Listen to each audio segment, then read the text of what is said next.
نحمده ونصلي على رسوله الكريم اما بعد فاعوذ بالله من الشيطان الرجيم بسم الله الرحمن الرحيم ويل للمطففين الذين إذا اكتالوا على الناس يستوفون وإذا كالوهم أو وزنوهم يخسرون ألا يظن أولئك أنهم مبعوثون ليوم عظيم يوم يقوم الناس لرب العالمين كلا إن كتاب الفجار لفي سجين وما أدراك ما سجين كتاب مرقوم ويل يومئذ للمكذبين الذين يكذبون بيوم الدين وما يكذب به إلا كل معتد أثيم إذا تتلى عليه آياتنا قال أساطير الأولين كلا بل ران على قلوبهم ما كانوا يكسبون كلا إنهم عن ربهم يومئذ لمحجوبون ثم إنهم لصال الجحيم ثم يقال هذا الذي كنتم به تكذبون كلا إن كتاب الأبرار لفي عليين وما أدراك ما عليون كتاب مرقوم يشهده المقربون إن الأبرار لفي نعيم على الأرائك ينظرون تعرف في وجوههم نظرة النعيم يسقون من رحيق مختوم ختامه مسك وفي ذلك فليتنافس المتنافسون ومزاجه من تسنيم عينا يشرب بها المقربون إن الذين أجرموا كانوا من الذين آمنوا يضحكون وإذا مروا بهم يتغامزون وإذا انقلبوا إلى أهلهم انقلبوا فكهين وإذا رأوهم قالوا إن هؤلاء لضالون وما أرسلوا عليهم حافظين فاليوم الذين آمنوا من الكفار يضحكون على الأرائك ينظرون هل ثوب الكفار ما كانوا يفعلون رب اشرح لي صدري ويسر لي أمري واحلل عقدة من لساني يفقهوا قولي اللهم ربنا ألهمنا رشدنا وأعذنا من شرور أنفسنا اللهم أرنا الحق حقا وارزقنا اتباعه وأرنا الباطل باطلا وارزقنا اجتنابه اللهم وفقنا لما تحب وترضى اللهم ارحمنا بالقرآن العظيم واجعله لنا إماما ونورا وهدى ورحمة اللهم ذكرنا منه ما نسينا وعلمنا منه ما جهلنا وارزقنا تلاوته آناء الليل وآناء النهار واجعله لنا حجة يا رب العالمين آمین۔ قرآن مجید کے اس آخری پارے میں جیسا کہ اس سے پہلے بھی میں نے عرض کیا ہے متعدد مقامات پر چار چار صورتوں کے مجموعے ہیں جو سب گروپس ہم انہیں کہہ سکتے ہیں، چھوٹے گروپ ہیں، دو دو صورتوں کے جوڑے، لیکن یہ کہ چار صورتیں مل کر ان میں جو گہری مشابہت ہے اور مناسبت ہے وہ زیادہ نمایاں ہوتی ہے۔ یہ پہلا چہار سورہ ہے جو ہم پڑھ رہے ہیں، اس کا پہلا جوڑا ہم پڑھ چکے ہیں، سورہ تکویر اور سورہ انفطار۔ دوسرا جوڑا سورہ تطفیف یا سورۃ المطففین اور پھر سورۃ الانشقاق ان پر مشتمل ہے، لیکن میں تین صورتوں کے مضامین میں بھی زیادہ گہری مناسبت ہے، مشابہت ہے، اور میں وہ حدیث بھی آپ کو پچھلی مرتبہ سنا چکا ہوں کہ نبی اکرم صلی اللہ علیہ وسلم نے فرمایا من سرہ ان ینظر الی یوم القیامہ کانہ رأی العین، جس شخص کو بھی یہ خواہش ہو، جسے اس سے خوشی محسوس ہو کہ وہ قیامت کے دن کو دیکھے، اس کے حالات کا مشاہدہ کرے، بالکل اس طرح جیسے کہ بچشم سر دیکھا جاتا ہے، رأی العین، فلیقرأ، تو اسے چاہیے کہ وہ تلاوت کرے اذا الشمس کورت سورہ تکویر کی، واذا السماء انفطرت سورہ انفطار کی، واذا السماء انشقت اور سورہ انشقاق کی۔ یہ تین صورتیں جو ہیں اس چہار سورے کی، ان میں زیادہ گہری مناسبت اور مشابہت ہے مضامین کے اعتبار سے، جس کی کہ ایک گواہی اس حدیث نبوی سے بھی مل گئی۔ یہ جو درمیان میں سورہ مطففین ہے، اس چاروں کے مجموعے میں تو اس کا ایک مقام بنتا ہے اور اس کی ایک یعنی معنوی مناسبت بھی ہے، لیکن آپ دیکھ رہے ہیں کہ یہ اپنے اسلوب کے اعتبار سے بھی ان تینوں صورتوں سے مختلف ہے۔ وہاں تینوں صورتوں کا آغاز اذا الشمس کورت، اذا السماء انفطرت، اذا السماء انشقت، اور یہاں ایسی کوئی تمہیدی جو ہے انداز جو ہے اس کا آپ کو نہیں مل رہا، بلکہ ویل للمطففین، گویا کہ ایک نیریٹو جو ہے انداز، ایک بیانیہ انداز شروع ہو گیا۔ یہی بات آپ کو نظر آئے گی جو اہم ترین چہار سورہ اس پارے میں آگے چل کر آئے گا، اور میں نے سب سے پہلے اصل میں یہ لفظ استعمال کیا تھا آج سے کوئی 15 برس قبل۔ ہماری تنظیم اسلامی کی ایک تربیت گاہ تھی کراچی میں، کورنگی میں، وہاں میں نے 6 صورتوں کا درس دیا تھا، سورہ بلد، سورۃ الشمس، سورۃ اللیل، سورۃ الضحیٰ، سورۃ الانشراح اور سورۃ التین، اور وہاں میں نے ایک تشبیہ بیان کی تھی، اسی وقت ذہن میں آئی تھی، اور اس کے بعد سے انشراح ہوتا رہا کہ بڑی خوبصورت تشبیہ تھی کہ جو اس وقت ذہن میں آئی، کہ 2 صورتیں جو ہیں سورہ بلد اور سورۃ التین، یہ دونوں گویا کہ ایک رحل کے مانند ہیں، جیسے کہ رحل پر قرآن رکھا ہوتا ہے، ایسے ہی یہ 2 صورتیں، ان میں بڑی گہری مشابہت ہے قسموں کے اعتبار سے۔ لا اقسم بہذا البلد وانت حل بہذا البلد ووالد وما ولد لقد خلقنا الانسان فی کبد والتین والزیتون وطور سینین وہذا البلد الامین لقد خلقنا الانسان فی احسن تقویم۔ یہ 2 صورتیں جو ہیں بڑی متوازن، متوازی، مشابہ، وہ تو جب ہم اس مقام پر پہنچیں گے تو زیادہ تفصیل سے انشاءاللہ میں بیان کروں گا۔ ان کے مابین جیسے کہ رحل کے اوپر مصحف رکھا ہو، ایک چہار سورہ ہے جس کو میں نے اس وقت نام دیا تھا چہار سورہ نور و ظلمت، اس لیے کہ اس میں 3 صورتوں کے شروع میں جو قسمیں کھائی گئی ہیں ان میں مشترک چیز ہے تضاد، تضادات کو نمایاں کیا گیا ہے کہ اس کائنات میں تضادات ہیں ہر طرف، لیکن ان تضادات میں بھی ایک توافق ہے۔ یہ تو پھر میں جیسا کہ ابھی عرض کیا میں نے تفصیل سے تو اس وقت بیان ہوگا۔ والشمس وضحاها والقمر اذا تلاها والنهار اذا جلاها والليل اذا يغشاها والسماء وما بناها والارض وما طحاها ونفس وما سواها فالهمها فجورها وتقواها۔ سورج اور چاند، رات اور دن، آسمان اور زمین، اور نفس انسانی میں نیکی کے داعیات بھی اور بدی کے رجحانات بھی، تضادات ہیں، ان کی گواہی سے بات شروع کی گئی۔ اگلی صورت میں پھر آپ نے دیکھا واللیل اذا یغشا والنہار اذا تجلی وما خلق الذکر والانثی، رات اور دن، ظلمت اور نور، اور نر اور مادہ، اس کے حوالے سے بات ہوئی۔ اگلی صورت میں والضحی واللیل اذا سجا ما ودعک ربک وما قلی، پھر 2 قسمیں، ایک دن دھوپ چڑھے کا وقت روشنی، اور ایک رات جب کہ ساکن ہو جائے، پرسکون ہو جائے، تاریکی ہے۔ اب ان میں جو مشابہت ہے آپ نے دیکھا 4تھی صورت بغیر قسموں کے شروع ہو گئی، الم نشرح لک صدرک ووضعنا عنک وزرک الذی انقض ظہرک۔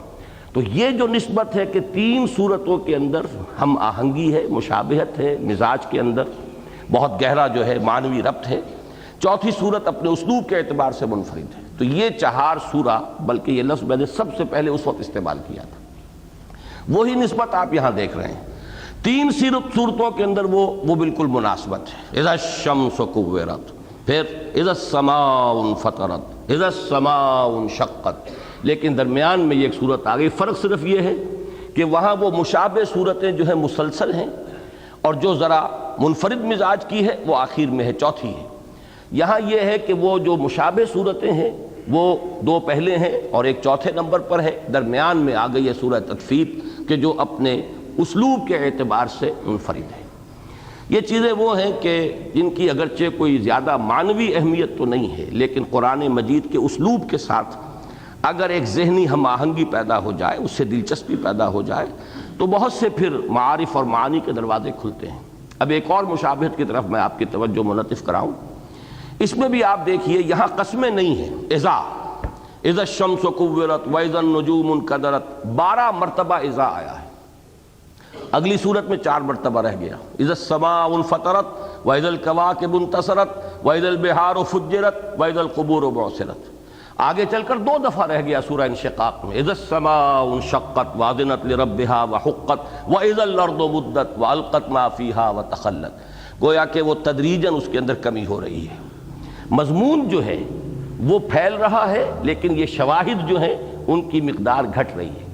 بالکل یہی وہاں ہے، 7 قسمیں جو ہیں وہ سورۃ الشمس میں ہیں، والشمس وضحاها والقمر اذا تلاها والنهار اذا جلاها والليل اذا يغشاها والسماء وما بناها والارض وما طحاها ونفس وما سواها، اگلی صورت میں 3 رہ گئیں، واللیل اذا یغشا والنہار اذا تجلی وما خلق الذکر والانثی، اگلی صورت میں 2 رہ گئیں، والضحی واللیل اذا سجی۔ تدریجاً جو ہے اس کے اندر ایک کمی آ رہی ہے، مضمون جو ہے ابھر رہا ہے، مزید واضح ہو رہا ہے۔ وہاں جو مضمون کا ارتقاء ہے وہ تو جب اس مقام پر پہنچے گی تو عرض کروں گا، یہاں تو بالکل سامنے ہمارے، اس لیے کہ سورہ تکویر میں علمت نفس ما احضرت بس ایک آیت ہے، اس کے بعد تو وحی کا بیان، حضرت جبرائیل علیہ السلام کی رؤیت، حضور نے جو انہیں دیکھا، قرآن مجید کا تذکرہ، لیکن یہ جو ایک آیت آئی ہے، اسی طریقے سے وہاں سورۃ الشمس میں ایک آیت آئی ہے، قد افلح من زکاہا وقد خاب من دساہا، لیکن اس کی شرح جو یہاں ایک آیت تھی علمت نفس ما احضرت، اب گویا کہ اس کی پوری شرح ہے جو سورہ انفطار میں آئی ہے، علمت نفس ما قدمت واخرت، اور اس کے بعد کیا اس کا نتیجہ نکلے گا، ان الابرار لفی نعیم وان الفجار لفی جحیم یصلونہا یوم الدین، یہ نتائج جو ہیں اس کے وہ سورہ تکویر میں نہیں آئے، سورہ انفطار میں آئے۔ یہی چیز مزید کھل کر آئے گی، کیسے قیامت کے دن جب حساب کتاب ہوگا تو ایک ایک شخص جب بلایا جائے گا اللہ کی عدالت میں، کٹہرے میں کھڑا ہوگا، کیسے کچھ لوگ تو لوٹیں گے شاداں و فرحاں، اور کچھ لوگ آئیں گے کہ ان کے چہروں کے اوپر موت کی تاریکی جو ہے وہ تھپی ہوئی ہوگی۔ یہ سارا نقشہ آپ کو جو ہے سورہ انشقاق میں ملے گا۔ اسی طرح وہاں ہے قد افلح من زکاہا وقد خاب من دساہا، اگلی صورت میں اس کی شرح بیان ہوئی ہے، اما من اعطا واتقا وصدق بالحسنى فسنيسره لليسرى واما من بخل واستغنى وكذب بالحسنى فسنيسره للعسرى۔ تو یہ میں نے 4 سورہ یہ اور وہ 4 سورہ ان دونوں کا ایک تقابلی مطالعہ اس وقت کرایا ہے تاکہ یہ جو کانسیپٹ ہے یہ کلیئر ہو جائے، یہ 4 سورتوں کا کیا تصور ہے۔ اب یہاں پر آئیے جس مقام پر اس وقت ہم ہیں، اس کے اعتبار سے جیسا کہ میں نے عرض کیا سورہ تطفیف جو ہے اس کا جوڑا تو ہے سورہ انشقاق، لیکن یہ کہ اس میں جوڑے ہونے کی جو مناسبت ہے وہ بہت زیادہ نمایاں نہیں۔ اس صورت کا جو مجموعی تعلق بقیہ تینوں صورتوں کے ساتھ جڑ کر ابھرتا ہے اتنا زیادہ گہرا اور نمایاں تعلق اور ربط جو ہے وہ سورہ انشقاق کے ساتھ نہیں۔ ایک بات یہ کہی جا سکتی ہے کہ دونوں کا مضمون انذار آخرت ہے، لیکن یہ کوئی بات اہم نہیں ہے، اس لیے کہ یہ تو ساری صورتیں جو ہیں ان کا مرکزی مضمون جو ہے انذار آخرت ہی ہے، یہ تو آخرت کا گروپ ہے، انذار کا گروپ ہے جو ہم پڑھ رہے ہیں۔ سورہ قاف سے بھی جو شروع ہوئی تھی صورتیں، 7 صورتیں آئی تھی مکی، وہ بھی انذار پر مشتمل ہیں۔ اس کے بعد اب سورہ ملک سے جو سلسلہ چل رہا ہے یہ بھی انذار کا گروپ ہے، تو انذار تو در حقیقت ان میں سے ہر صورت کا مرکزی مضمون ہے، لیکن یہ کہ اس کے اندر جو نسبت اور مشابہت ہے اس کے اعتبار سے ایک بات نوٹ کیجئے، وہ ذرا گہری بات ہے، اس کو پہلے تمہیداً سمجھنا ہوگا۔ اس میں نقشہ کھینچا گیا ہے کہ کفار، فجار، مشرکین یا غافلین کہیے جنہیں کوئی فکر نہیں آخرت کی، کوئی فکر نہیں ہے اس کی کہ اللہ کے حضور میں حاضر ہونا ہے، جواب دہی کرنی ہے، وہ اس دنیا میں بڑے خوش و خرم رہتے ہیں، اہل و عیال میں مگن رہتے ہیں، گم رہتے ہیں، ان میں شاداں و فرحاں رہتے ہیں، انہی کی مسرتیں، وہیں کا ہرے بھرے گھر دیکھ کر ان کا دل جو ہے وہ در حقیقت اسی سے خوشی محسوس کرتا ہے۔ اس کے برعکس جنہیں فکر دامنگیر ہے، جن کو ہر وقت یہ خیال ستاتا رہتا ہے کہ موت آنے والی ہے، پتہ نہیں کب آ جائے، اور پھر حاضر ہونا ہے اللہ کے حضور میں، جواب دہی کرنی ایک ایک فعل کی، ایک ایک عمل کی، ان کا نقشہ اس دنیا کی زندگی میں قدرے مختلف ہوتا ہے۔ ان کو وہ شاداں و فرحاں ہونے کی کیفیت کہ جو ان غافلین کے لیے ہے وہ اس دنیا میں نہیں ہے۔ تقابل تو ہوگا، کنٹراسٹ نمایاں ہوگا کہ وہ وہاں جا کر شاداں و فرحاں ہوں گے اور وہ وہاں پر دوسرے جو ہیں ان کے چہرے اترے ہوئے ہوں گے۔ تو جیسا کہ سورہ قیامہ بھی نقشہ کھینچا گیا، وجوہ یومئذ ناظرۃ الی ربھا ناظرہ ووجوہ یومئذ باسرۃ تظن ان یفعل بہا فاقرہ۔ یہ کنٹراسٹ جو ہے وہاں پر اس شکل میں ہوگا، دنیا میں کسی اور شکل میں۔ اس کا نقشہ جو ہے سورہ انشقاق میں بھی کھینچا گیا ہے اور یہ سورہ مطففین میں بھی آیا ہے۔ وَإِذَا انقلبوا إِلَىٰ أَهْلِهِمُ انقلبوا فَكِهِينَ، جب یہ لوٹتے ہیں اپنے گھر والوں کی طرف تو بڑے شاداں و فرحاں خوش گپیاں کرتے ہوئے، ہنسی مذاق کرتے ہوئے، کوئی فکر تو ہے ہی نہیں۔ اس کا ایک فلسفیانہ پس منظر سمجھ لیجئے۔ جن لوگوں کو اللہ پر اور آخرت پر ایمان نہیں ہے، ان میں سے جو اچھے لوگ ہیں، نسبتاً اچھے لوگوں کی بات کر رہا ہوں، ان کی زندگی میں اہم ترین شے کیا رہ جاتی ہے؟ اولاد، ان کی خوشیاں، ان کی پرورش، ان کو بہتر سے بہتر مقام پر پہنچانا۔ کوئی اور نسب العین تو ہے نہیں۔ وہ انویسٹ کرتے ہیں اپنے آپ کو اپنی اولاد میں، ساری فکر جو ہوتی ہے وہ اسی کی ہوتی ہے، سوچ اسی کی ہوتی ہے، کیونکہ اس سے اعلیٰ تر، اس سے بلند تر کوئی نسب العین ہے ہی نہیں۔ ہاں اس سے ذرا نسبتاً فرق ان لوگوں کا ہوتا ہے کہ جنہیں کوئی دنیاوی نسب العین بھی ہو، کوئی ان کے سامنے آ گیا ہو، چاہے وہ قوم کی عظمت ہو، وطن کی عظمت ہو، ان کا معاملہ قدرے مختلف ہوگا۔ لیکن یہ تو گویا کہ بالا تر ہوں گے ان سے جن کا میں ذکر کر رہا ہوں۔ کچھ لوگ جن سے میں نے کہا کہ یہ نسبتاً بہتر ہوں گے، وہ ان کے مقابلے میں کہہ رہا ہوں کہ جن کو سوائے دولت کی ہوس کے اور کچھ ہے ہی نہیں، حلال سے حرام سے، جائز سے ناجائز سے، صحیح سے غلط سے، سیدھے ہاتھ ٹیڑھے انگلیوں، جس طرح بھی ہو دولت سمیٹنی ہے اور دنیا کے اندر جو ہے مال و اسباب جمع کرنا۔ ان دونوں کے مابین ایک درجہ میں اس وقت بیان کر رہا ہوں۔ جو لوگ نہ تو اتنے پست ہیں کہ وہ بس عیاشیوں کے اندر ہوں اور بدماشیوں میں زندگی گزار رہے ہوں، نہ ہی ان کا کوئی اعلیٰ نسب العین ہے زندگی کے اندر۔ ایسے لوگ درمیانی جو ہیں، آپ اکثر و بیشتر لوگوں کو دیکھیں گے کہ ان کا اگر کوئی معین کیا جاتا ہے کہ ان کا نسب العین کیا ہے، بس اولاد، ان کو پالنا پوسنا، پروان چڑھانا، اعلیٰ سے اعلیٰ تعلیم، اچھی سے اچھی ان کے مستقبل کے لیے اہتمام کی کوشش، اچھا کھلانا، اچھا پہنانا، یہ گویا کہ، اور ان کو خوش دیکھ کر خوش ہونا، ہنستے کھیلتے دیکھیں گے بچوں کو، ان کے دل کی کلی بھی کھل جائے گی۔ یہ در حقیقت انسان کے اندر اگر وہ آخرت کی باس پرس کا احساس نہیں ہے تو یہ کیفیت لامحالہ پیدا ہو جائے گی۔ جن کے اوپر یہ احساس جو ہے وہ مستولی ہو جائے گا، طاری ہو جائے گا، چھا جائے گا، انہیں فکر رہے گی، انہیں بچوں کے بارے میں بھی فکر ہوگی، وہ روک ٹوک کریں گے، یہ نہ کرو، وہ نہ کرو، دیکھو یہ فرض ہے، نماز فرض ہے، نماز پڑھو۔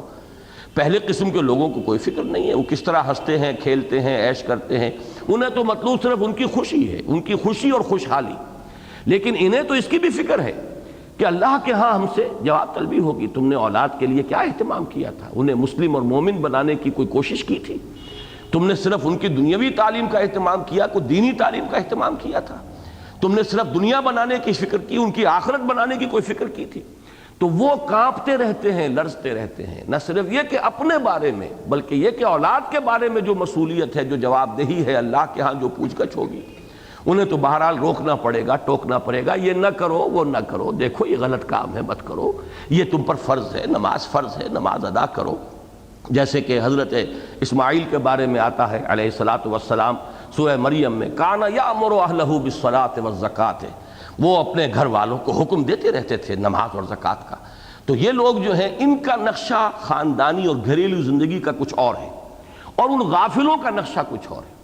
اب اس کو نوٹ کیجئے کہ سورہ مطففین میں آیت آئے گی، وَإِذَا انقلبوا إِلَىٰ أَهْلِهِمُ انقلبوا فَكِهِينَ، وہ اپنے گھر والوں کی طرف لوٹتے ہیں خوش گپیاں کرتے ہوئے، خوش مزاجی کے ساتھ، بہت ہی خوش و خرم اس انداز میں۔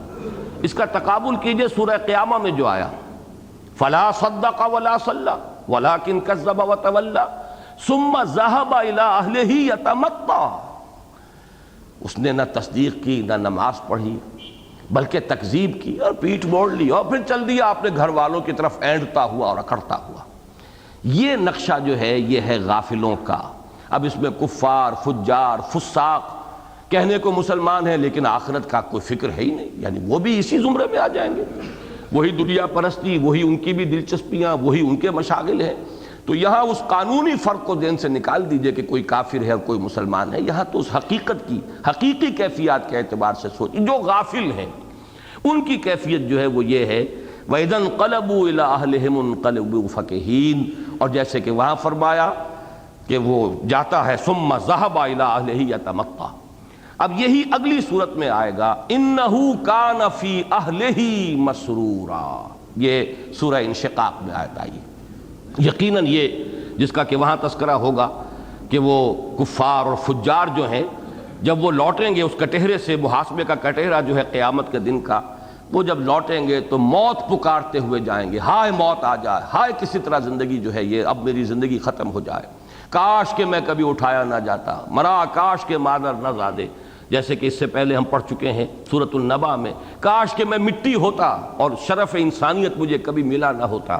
پھر وہاں دکھایا انہو کان فی اہلہ مسرورا، آج جو بین کر رہا ہے، جو دہائیاں دے رہا ہے، جو چیختا چلاتا جا رہا ہے، دنیا میں یہ اپنے اہل و عیال میں بڑا مسرور رہا ہے، بڑا خوش و خرم رہا ہے، کوئی فکر ہی نہیں رہی، نہ اپنے مستقبل کی فکر تھی، نہ اولاد کے بارے میں کہ اس کی عاقبت کی کوئی فکر اسے دامنگیر رہی ہو۔ انہو کان فی اہلہ مسرورا، یہ جو ہے مشابہت، اس لیے کہ جوڑے ہونے کی نسبت کے بارے میں نے کئی مرتبہ عرض کیا، ایک پہلو سے مشابہت ہوگی، ایک پہلو سے تقابل ہوگا، بلکہ تضاد کی کیفیت ہوگی، مقابل کے مضامین سامنے آئیں گے۔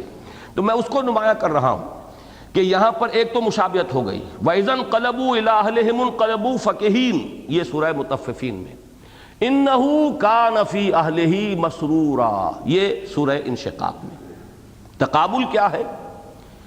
اہل ایمان جو ہیں ان کا حال یہ ہے کہ آخرت میں ان کی کیفیت یہ ہوگی وَيَنْقَلِبُ إِلَىٰ أَهْلِهِ مَسْرُورًا۔ دنیا میں تو یہ سورہ طور کی میں آیات آپ کو سنا رہا ہوں، دنیا میں ان کا نقشہ کیا تھا؟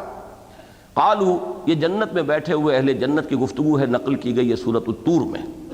قالو انا کنا قبل فی اہلنا مشفقین، ہم تو اپنے گھر والوں کے اندر زندگی گزارتے تھے ڈرتے ہوئے، کانپتے ہوئے، لرزتے ہوئے، ہمارا کیا حال ہوگا قیامت کے دن؟ من قیم در یوم دین، ہماری اولاد کا کیا معاملہ بنے گا قیامت کے دن؟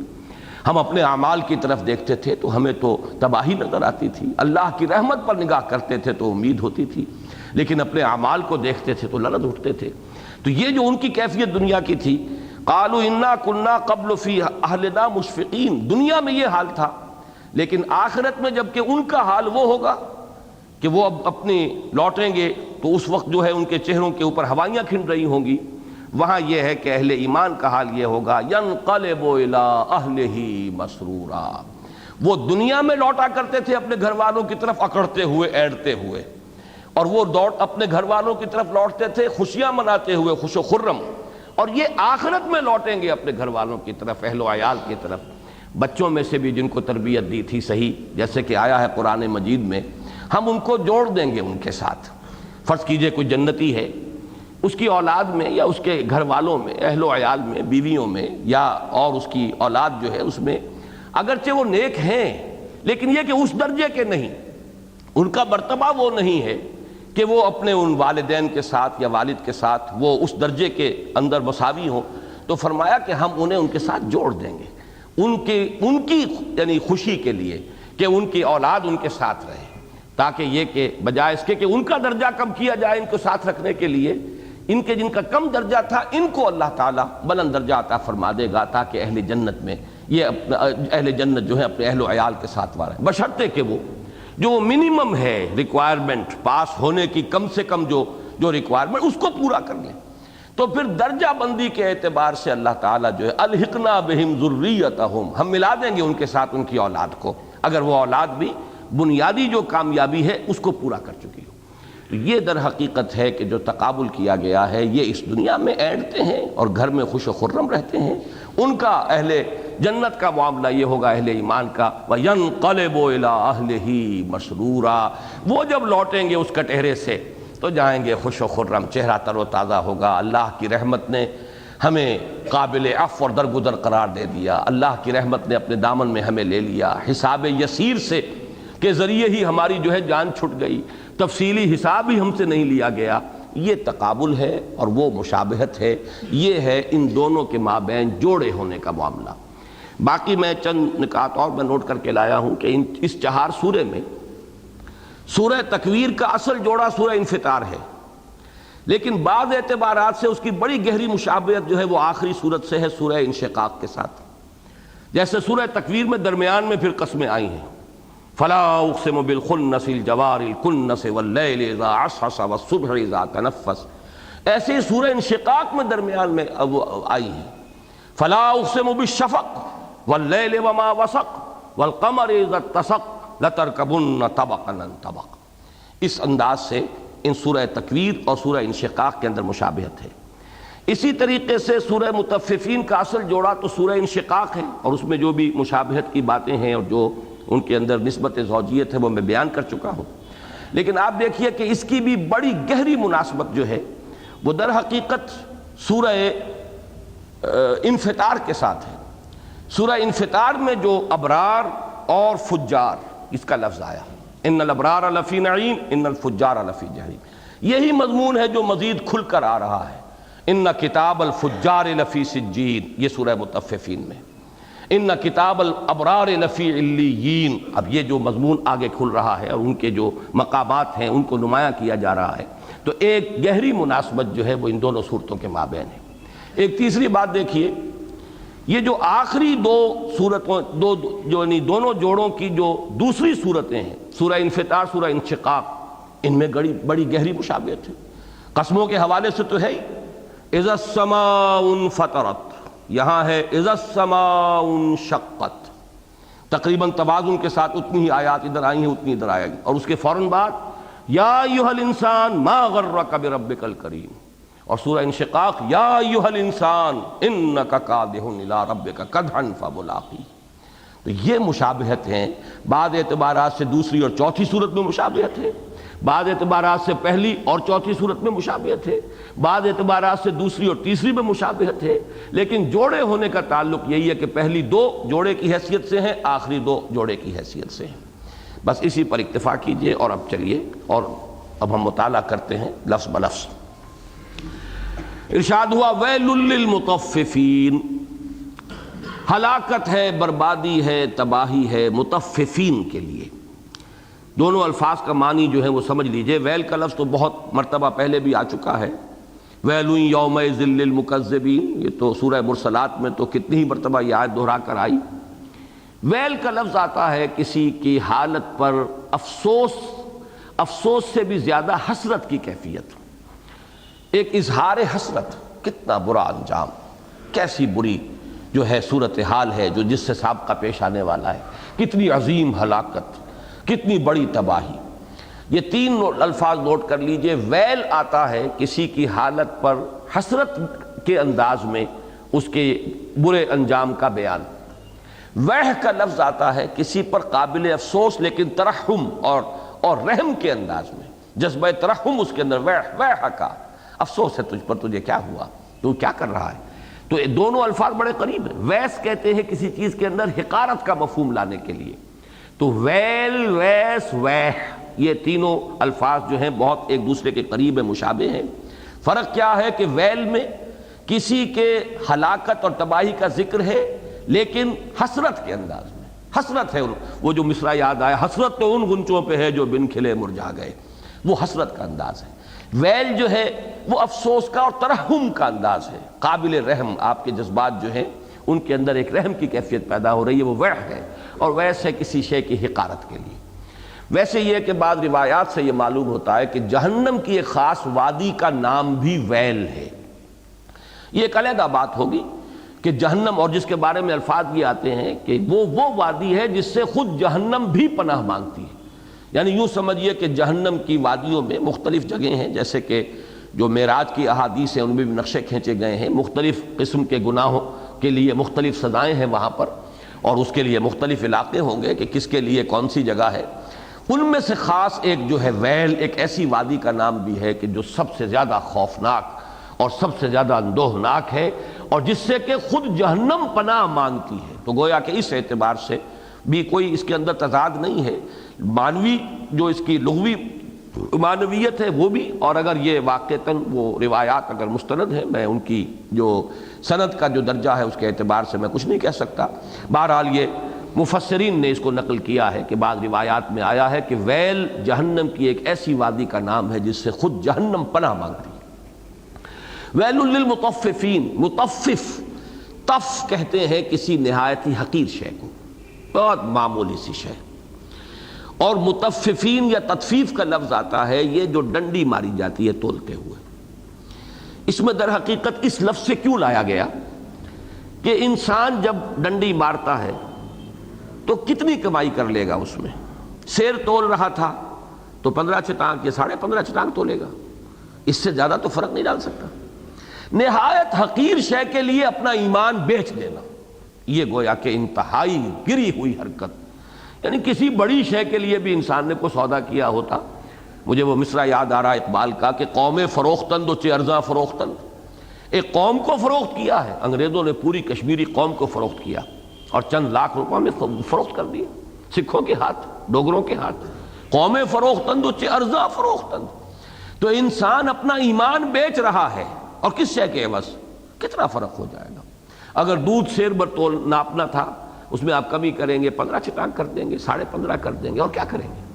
تول رہے تھے سیر کے، آپ 15 چٹانک دیں گے۔ لیکن یہ کہ اس سے معلوم ہو گیا، اس چھوٹی سی جنبش سے، کہ ایمان نہیں ہے، اللہ پر ایمان نہیں ہے کہ وہ مجھے دیکھ رہا ہے تو کہیں بس ایک عقیدے کی پوٹلی بن کر دماغ میں رکھا ہوا ہے کہ اللہ ہے، کہیں ہے، ہوگا، لیکن یہ کہ وہ حاضر و ناظر ہے، وہ مجھے دیکھ رہا ہے، ہوا معکم اینما کنتم، میری کوئی شے اس کی نگاہ سے چھپی ہوئی نہیں ہے۔ معلوم ہوا کہ تل کی اوٹ میں پہاڑ ہے، حقیر سی اس جو ہے اس نے اپنے نفع کے لیے، نقصان فائدے کے لیے اپنے ایمان کا گویا کہ بھانڈا چوراہے پر پھوڑ دیا کہ اس کو ایمان حاصل نہیں، نہ اللہ کا یقین، نہ اس کے حاضر و ناظر ہونے کا یقین، نہ اس کے حضور میں واپس جا کر اور جواب دہی کے لیے اس کے سامنے کھڑے ہونے کا یقین۔ یہ دونوں یقین اگر موجود ہوں تو یہ ہاتھ جنبش کھا نہیں سکتا، اس تول کے اندر کوئی کمی آ نہیں سکتی، ماپ کے اندر کوئی کمی لائی نہیں جا سکتی۔ اصل میں یہ جو مرکزی مضمون ہے اس سورہ مبارکہ کا، جو اول ہی سے ظاہر ہو رہا ہے، وہ یہ ہے کہ ایک انکار آخرت تو وہ ہے کہ جس میں دھڑلے کے ساتھ، ڈھٹائی کے ساتھ کفار کہتے تھے کہ وما ہی الا حیاتنا الدنیا، نہیں ہے کوئی زندگی مگر صرف یہ دنیا کی زندگی، کوئی آخرت نہیں۔ اس سے کم درجے میں وہ کہتے تھے کیسے ہوگا، ممکن نظر نہیں آتا۔ اذا متنا وکنا ترابا، جب ہم مٹی ہو جائیں گے اور مٹی ہونے کے بعد دوبارہ مر جائیں گے اور مٹی ہو جائیں گے، پھر کیسے اٹھا لیا جائے؟ پھر میں تفصیل سے پچھلی مرتبہ بیان کر چکا ہوں، اس کے بعد ایک شک کا درجہ آتا ہے، ان نظن الا ظنا وما نحن بمستيقنين، ہمیں کچھ گمان سا تو ہوتا ہے جو بات آپ کہتے ہیں کہ ہوگی آخرت، واقعی اللہ تو ہر شے پر قادر ہے، جب مانتے ہیں اللہ ہر شے پر قادر ہے تو زندہ کر سکتا ہے مردوں کو، اللہ ہر شے کا جاننے والا ہے، تو واقعتاً پھر یہ کہ جواب دہی کرنی پڑے گی۔ پھر اللہ نے نیکی اور بدی کی جو امتیازات انسان کے اندر پیدا کیے ہیں کہ انسان جانتا ہے یہ نیکی ہے یہ بدی ہے، تو اس کا کوئی نتیجہ نکلنا چاہیے، دلیلیں آپ کی بڑی قوی ہیں، لیکن یہ کہ وما نحن بمستيقنين، یقین نہیں ہوتا، دل ٹھکتا نہیں، یہ تیسرا درجہ ہے۔ گویا کہ جب دل نہیں ٹھکتا تو انسان کے کردار پر، اخلاق پر اثر نہیں ہو سکتا، پھر وہ تو اسی وقت ہوا جب دل ٹھکا ہوا ہو کہ ہاں آخرت ہے اور مرنے کے بعد جی اٹھنا ہے، اللہ کے حضور میں حاضری ہے، جواب دہی ہے، تب تو انسان کا عمل درست ہوگا، ورنہ کیسے ہو جائے گا۔ اس کے بعد 4-5 میں نے منزلیں اور بیان کی تھیں، یاد ہوگا کہ بظاہر ایمان ہے آخرت پر، لیکن کچھ چیز ایسی بھی ساتھ مانتے ہیں جس کی وجہ سے اس کی گرفت نہیں رہی انسان کے شعور پر، انسان کے عمل پر اثر مترتب نہیں ہوتا۔ مثلا سب سے پہلے شفاعت باطلہ ہے، آخرت تو ہے لیکن ہمارے چھڑانے والے موجود ہیں، ہمیں بچانے والے ہیں۔ معلوم ہوا کہ جب یہ تکیہ ہو گیا سیاں بے کوتوال، اب ڈر کا ہے گا، لہذا وہ آخرت کا تصور جو ہے وہ بس صرف ایک عقیدہ ہے، اس کا آپ کے عمل پر کوئی اثر نہیں ہو سکتا۔ یا یہ کہ ہے تو آخرت لیکن ہم تو ابراہیم کی نسل سے ہیں، گروہی کوئی نسبت جو ہے اس کی وجہ سے ترجیحی سلوک ہمارے ساتھ ہوگا. لن تمسنا النار الا ایاما معدودہ، ہمیں آگ نہیں چھو سکتی مگر گنتی کے چند دن. وہی ہمارے ہاں ہے کہ جو بھی کچھ ہے لیکن تیرے محبوب کی امت میں ہے، لہٰذا یہ کہ ہمارا تو پریفرنشل ٹریٹمنٹ ہونا چاہیے، ہمیں تو وہاں ایک خصوصی سلوک ہمارا ہونا چاہیے. یا اس سے بھی آگے آئیے، آخرت تو ہے لیکن اللہ نے ہمیں دنیا میں یہ سب کچھ دے رکھا ہے، دولت دی ہے، عزت دی ہے، تو آخر ہم پیارے ہیں نا، اللہ کے لاڈلے ہیں، اس کی نگاہ کرم ہم پر ہے، تو وہاں پر بھی ہمیں اللہ تعالیٰ کی نگاہ کرم میسر ہوگی.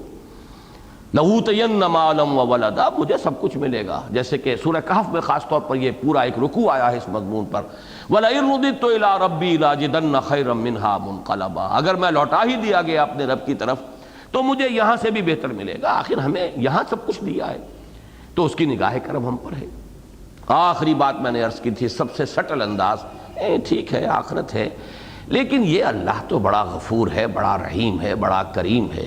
یا ایھا الانسان ما غرک بربک الکریم، کس شے نے تجھے دھوکہ دیا ہے رب کریم پر، جہاں وہ غفور ہے، کریم ہے، رحیم ہے، وہ عادل ہے، وہ منتقم ہے، ذوانتقام ہے، انتقام لینے والا ہے، وہ پانی اور دودھ کو علیحدہ کر دینے والا ہے. کیسے ممکن ہے؟ افنجعل المسلمین کالمجرمین ما لکم کیف تحکمون، کیا ہم مجرموں کو اور فرما برداروں کو برابر کر دیں گے؟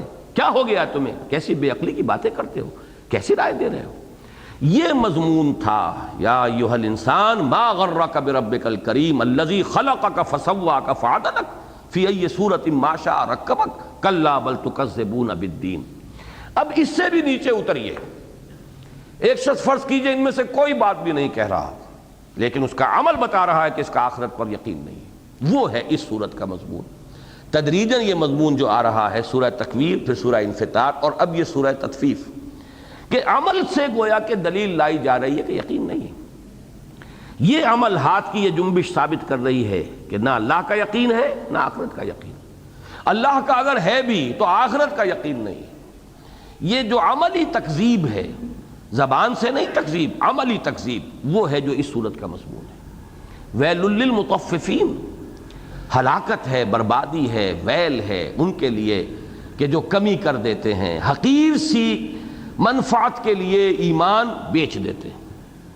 اب ان کا ایک خاص نقشہ کھینچا، اذا اکتالوا الذین اذا اکتالوا علی الناس یستوفون، جب لوگوں سے ماپ کر لیتے ہیں تو پورا پورا لیتے ہیں، بہت دھڑلے سے کھڑے ہو جاتے ہیں، پورا دیجئے، پورا ناپیے، پورا تولیے. اذا اکتالوا علی الناس، یہ امام فرا نے کہا ہے کہ اس معنی میں جب لفظ یہ استعمال آتا ہے کیل سے، افتعال، اکتال، اکتیال، تو اس میں اعلیٰ بھی آتا ہے اور من بھی آتا ہے، اور دونوں کا مفہوم ایک ہی ہے. اذا اکتالوا علی الناس، اذا اکتالوا من الناس، یعنی جب لوگوں سے لیتے ہیں، تول کر لیتے ہیں لوگوں پر، یعنی لوگوں سے وصول کرتے ہیں، تو چاہے وہ اعلیٰ ہو چاہے من ہو، معنی میں برابر ہے. جب وہ ماپ کر لیتے ہیں تو لیتے ہیں پورا، یستوفون.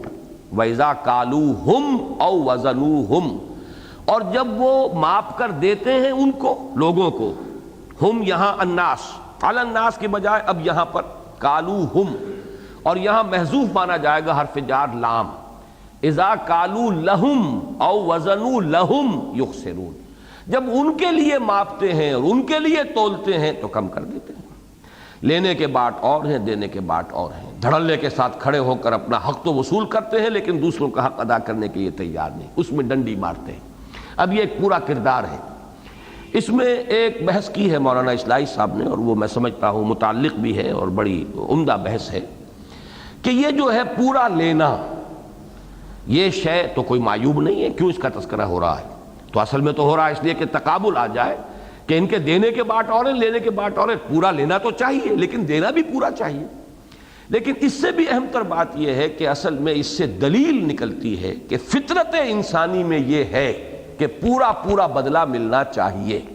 یہ فطرت کی ایک گواہی ہے کہ جب انسان لیتا ہے کوئی شے ناپ کر یا تول کر تو پورا پورا لینا چاہتا ہے.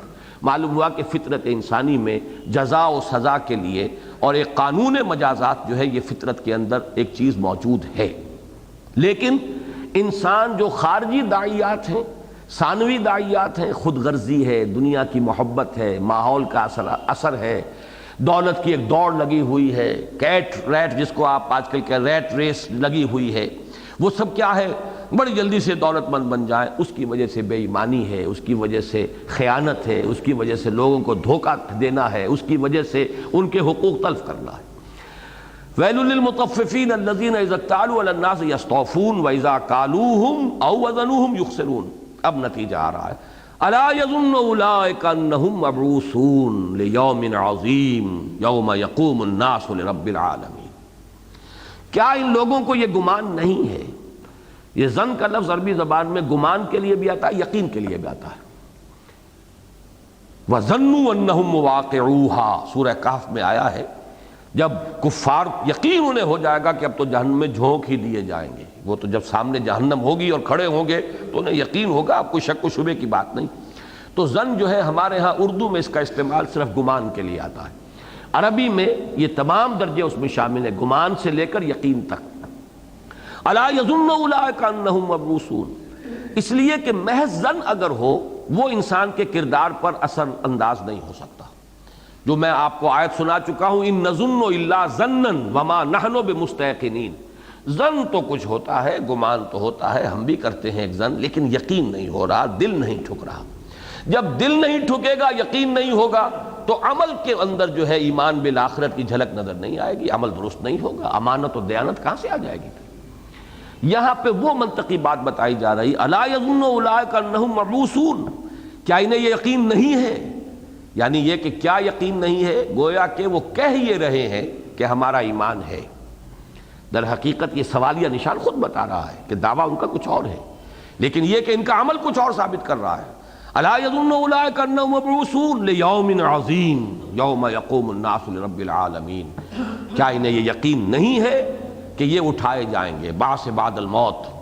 لیوم عظیم، یہ لام جو ہے علت کا ہے، اس بڑے دن کے لیے اٹھائے جائیں گے، اس بڑے دن جو کہ جمع ہونے کا دن ہے، جس کو سورہ تغابن میں فرمایا گیا ذالک یوم التغابن، وہ ہے ہار اور جیت کے فیصلے کا دن۔ اس وقت پتہ چلے گا کون کامیاب ہوا، کون ناکام رہا۔ لیوم عظیم، باقی اس دن کے لیے جو مختلف کیفیات آئی ہیں، 50,000 برس کا دن بھی اسے کہا گیا ہے، وہ دن یومن ثقیلہ بھی کہا گیا ہے، بڑا بھاری دن ہوگا۔ یوم یجعل الولدان شیبا السماء منفطر بہ، جو بچوں کو بوڑھا کر دے گا ایسا دن ہوگا، اس کے احوال اس کے جو ہیں کس قدر ہولناک ہوگا وہ، یہ سارے نقشے قرآن مجید میں، یہاں صرف ایک لفظ لایا گیا، یوم عظیم۔ الا یظن اولئک انہم مبعوثون لیوم عظیم یوم یقوم الناس لرب العالمین، جس دن کے لوگ کھڑے ہوں گے اپنے تمام جہانوں کے رب کے سامنے، اس کے حضور میں۔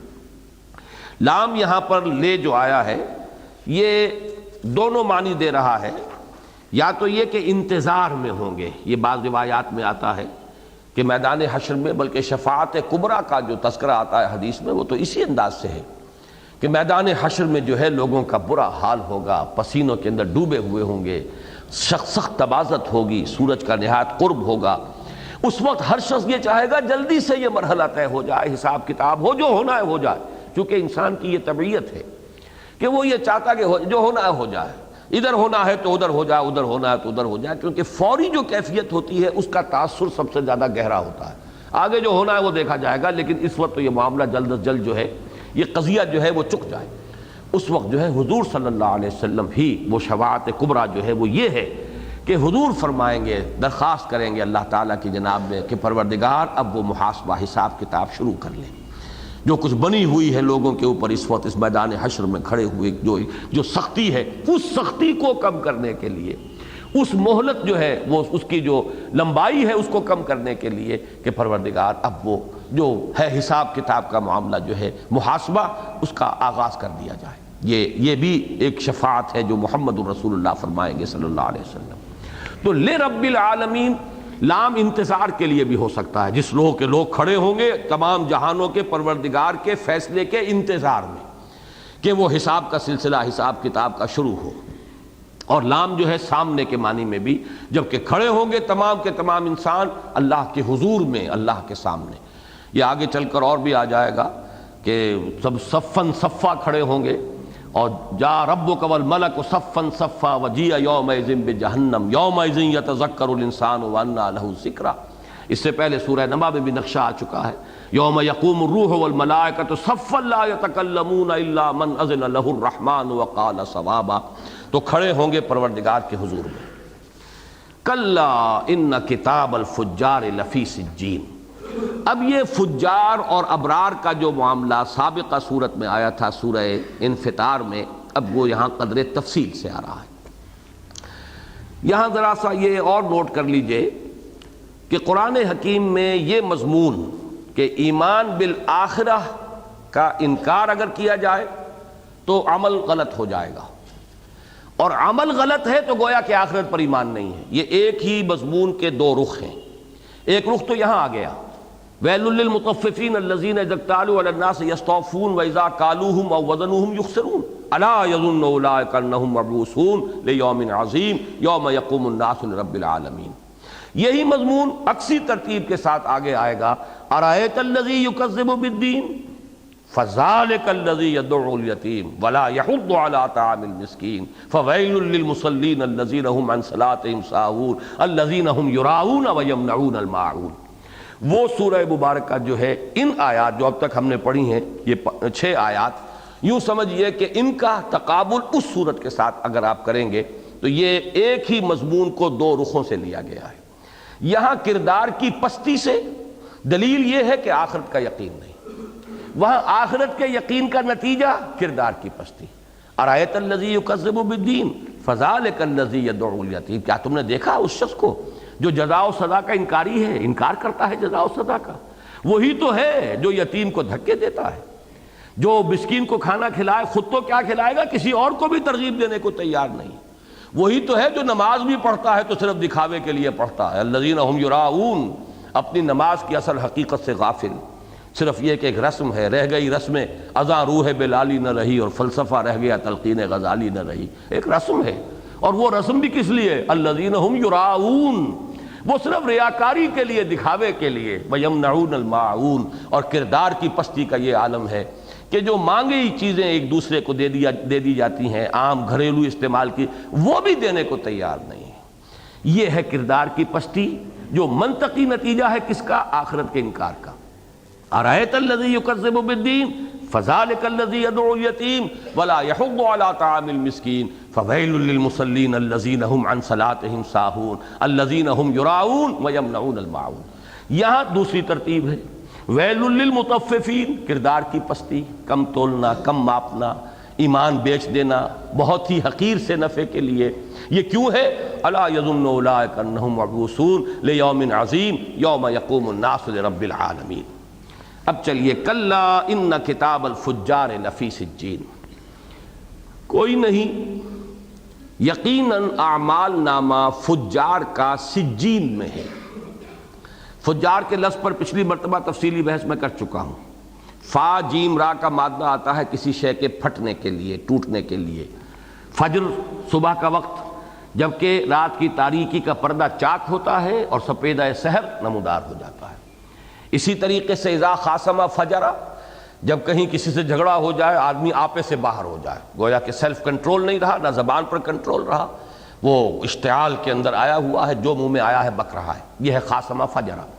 فجار وہ لوگ ہیں کہ جو اپنے نفس کے ہاتھوں اس طریقے سے، یعنی ان کے غلام بنے ہوئے ہیں اپنے نفس امارہ کے، کہ جو نفس کہتا ہے وہ کرتے ہیں، نہیں دیکھتے کہ حلال کیا ہے، حرام کیا ہے، جائز کیا ہے، ناجائز کیا ہے، صحیح کیا ہے، غلط کیا ہے، اللہ کا حکم کیا ہے، رسول کا فرمان، کچھ نہیں۔ وہ تو نفس کے، وہ نفس اندر سے جو بھی ان کی جو خواہش نفس ہے وہ ابھرتی ہے اور وہ پھٹ پڑتا ہے، اس کا وجود جو ہے وہ اس کو کنٹرول نہیں کر سکتا۔ وہ جو میں نے پچھلی مرتبہ آپ کو سنایا تھا، کام اینڈ سیلف پوزیسڈ، ایک ہوتا ہے سیلف پوزیسڈ انسان، اپنے وجود کے اوپر پوری طریقے سے قابو یافتہ، ضبط نفس ہے، اپنے نفس کو کنٹرول کیے ہوئے ہیں، جیسے کہ ہم پڑھ چکے ہیں اسی آخری پارے کی دوسری صورت میں، اما من خاف مقام ربہ ونہى النفس عن الہوى، وہ کہ جو ڈرتا رہا اپنے رب کے حضور میں کھڑے ہونے سے، کہ ایک وقت آئے گا جواب دہی کرنے کے لیے اللہ کے ہاں کھڑا ہونا ہوگا اللہ کے سامنے، اور اس نے روکے رکھا اپنے نفس کو خواہش سے، اس کی لگام جو ہے کھینچ کر رکھی، فإن الجنۃ ہی المأویٰ، اس کے لیے جنت ہے۔ اب اس کے برعکس جو ہے وہ ہے فجار۔ ان کتاب الفجار لفی سجین، یقیناً کتاب اعمال نامہ ریکارڈ وہ کس نوعیت کا ہوگا آج ہم نہیں سمجھ سکتے۔ اصولی بات سمجھ لیجئے، چونکہ اس سورہ مبارکہ میں کچھ آخرت کے احوال بھی آ رہے ہیں، جنت کی نعمتوں کا ذکر بھی ہے، پھر یہ ہے کہ یہ سجین اور علیین کا ذکر بھی ہے، اعمال نامے کا ذکر بھی ہے، تو ان سب کے ضمن میں ایک اصولی بات سمجھ لیجئے، عالم برزخ اور عالم آخرہ اس کے بارے میں جو کچھ قرآن اور صحیح حدیث میں آیا اس کو ماننا چاہیے، اس کی تفصیل میں کھود کرید میں اس کی زیادہ کنہ تک پہنچنے کی کوشش کرنا یہ در حقیقت اپنے آپ کو فتنوں میں مبتلا کرنا ہے۔ وہ عالم ہے جس کو ہم یہاں نہیں سمجھ سکتے، ایک دوسرا عالم ہے، اس کے نوامیس مختلف ہیں، اس کے قوانین مختلف ہیں۔ یہاں کی آگ جلا دیتی ہے، پھر وہ کھال جو ہے دوبارہ نہیں آتی، وہاں پر آگ جلائے گی اور کھال دوبارہ آ جائے گی۔ یہاں کی آگ میں آدمی پڑتا ہے مر جاتا ہے، وہاں کی وہ آگ جو ہے وہ مارے گی نہیں۔ ثم لا يموت فیہا ولا یحییٰ، ایسی حالت میں رہے گا کہ نہ زندوں میں ہوگا نہ مردوں میں ہوگا۔ تو ان کیفیات کو ہمیں اجمالاً جو کچھ آیا ہے قرآن میں صحیح احادیث میں اس کو ماننا ہے، باقی ان کی تفاصیل میں جانا یہ در حقیقت فتنے کو دعوت دینا ہے، اپنے آپ کو فتنے میں مبتلا کرنا ہے، اپنے پاؤں پر خود کلہاڑی مارنے کے مترادف۔ سورہ آل عمران کے شروع میں جو مضمون آیا ہے کہ اس قرآن میں دو طرح کی آیات ہیں، آیات محکمات، آیات متشابہات۔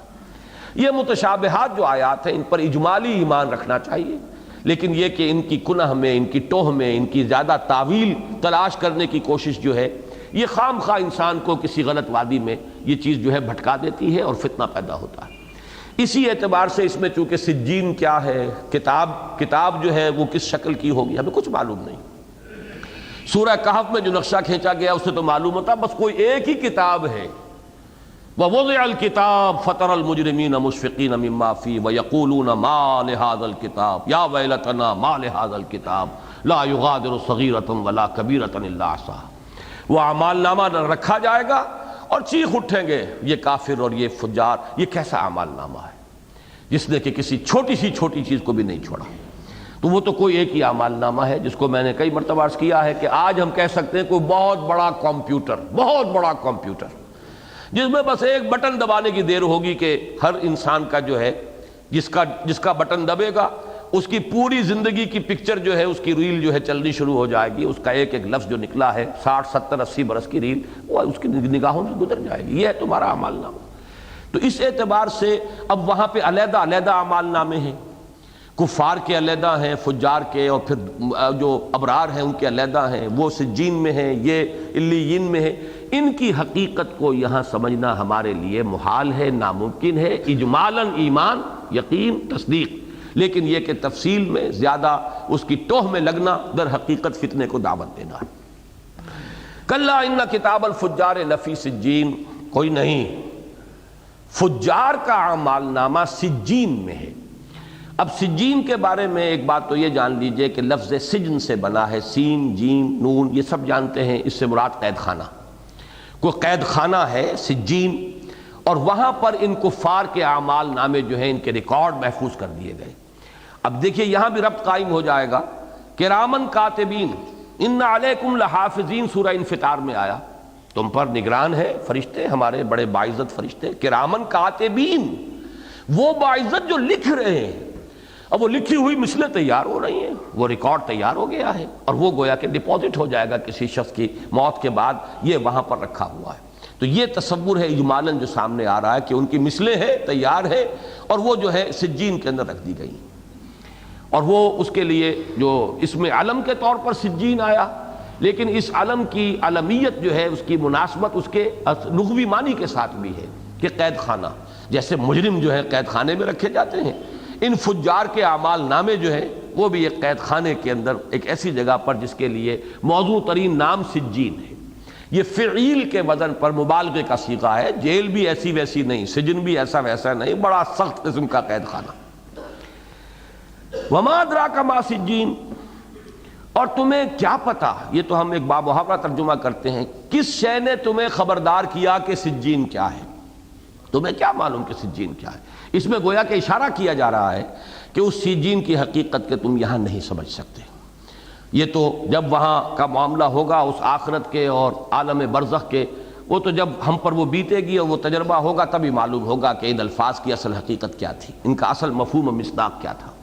وما ادراک ما سجین کتاب مرقوم، کتاب مرقوم ہے، لکھی ہوئی ہے، اعمال نامہ ہے، لکھا ہوا ہے، رقم کیا ہوا۔ اب کتاب بھی مکتوب کے معنی میں ہے، اور مرقوم تو مرقوم اس کے معنی بھی ہے رقم کیا ہوا، لکھا ہوا۔ یہ لکھا ہوا، اس میں چونکہ زیادہ تاکید کی گئی ہے کہ ایک شے جو لکھ لی جائے گویا کہ اب اس کے بارے میں کوئی اشتباہ نہیں ہو سکتا۔ آپ کا معاہدہ تھا، لکھ لیا گیا، تو اب آپ جو ہے اس کے بارے میں یہ نہیں کہہ سکتے کہ یہ نہیں تھا، یوں نہیں تھا، ایسے تھا، یہ شرط تھی، یہ نہیں تھی، لکھی ہوئی شے سامنے موجود ہے۔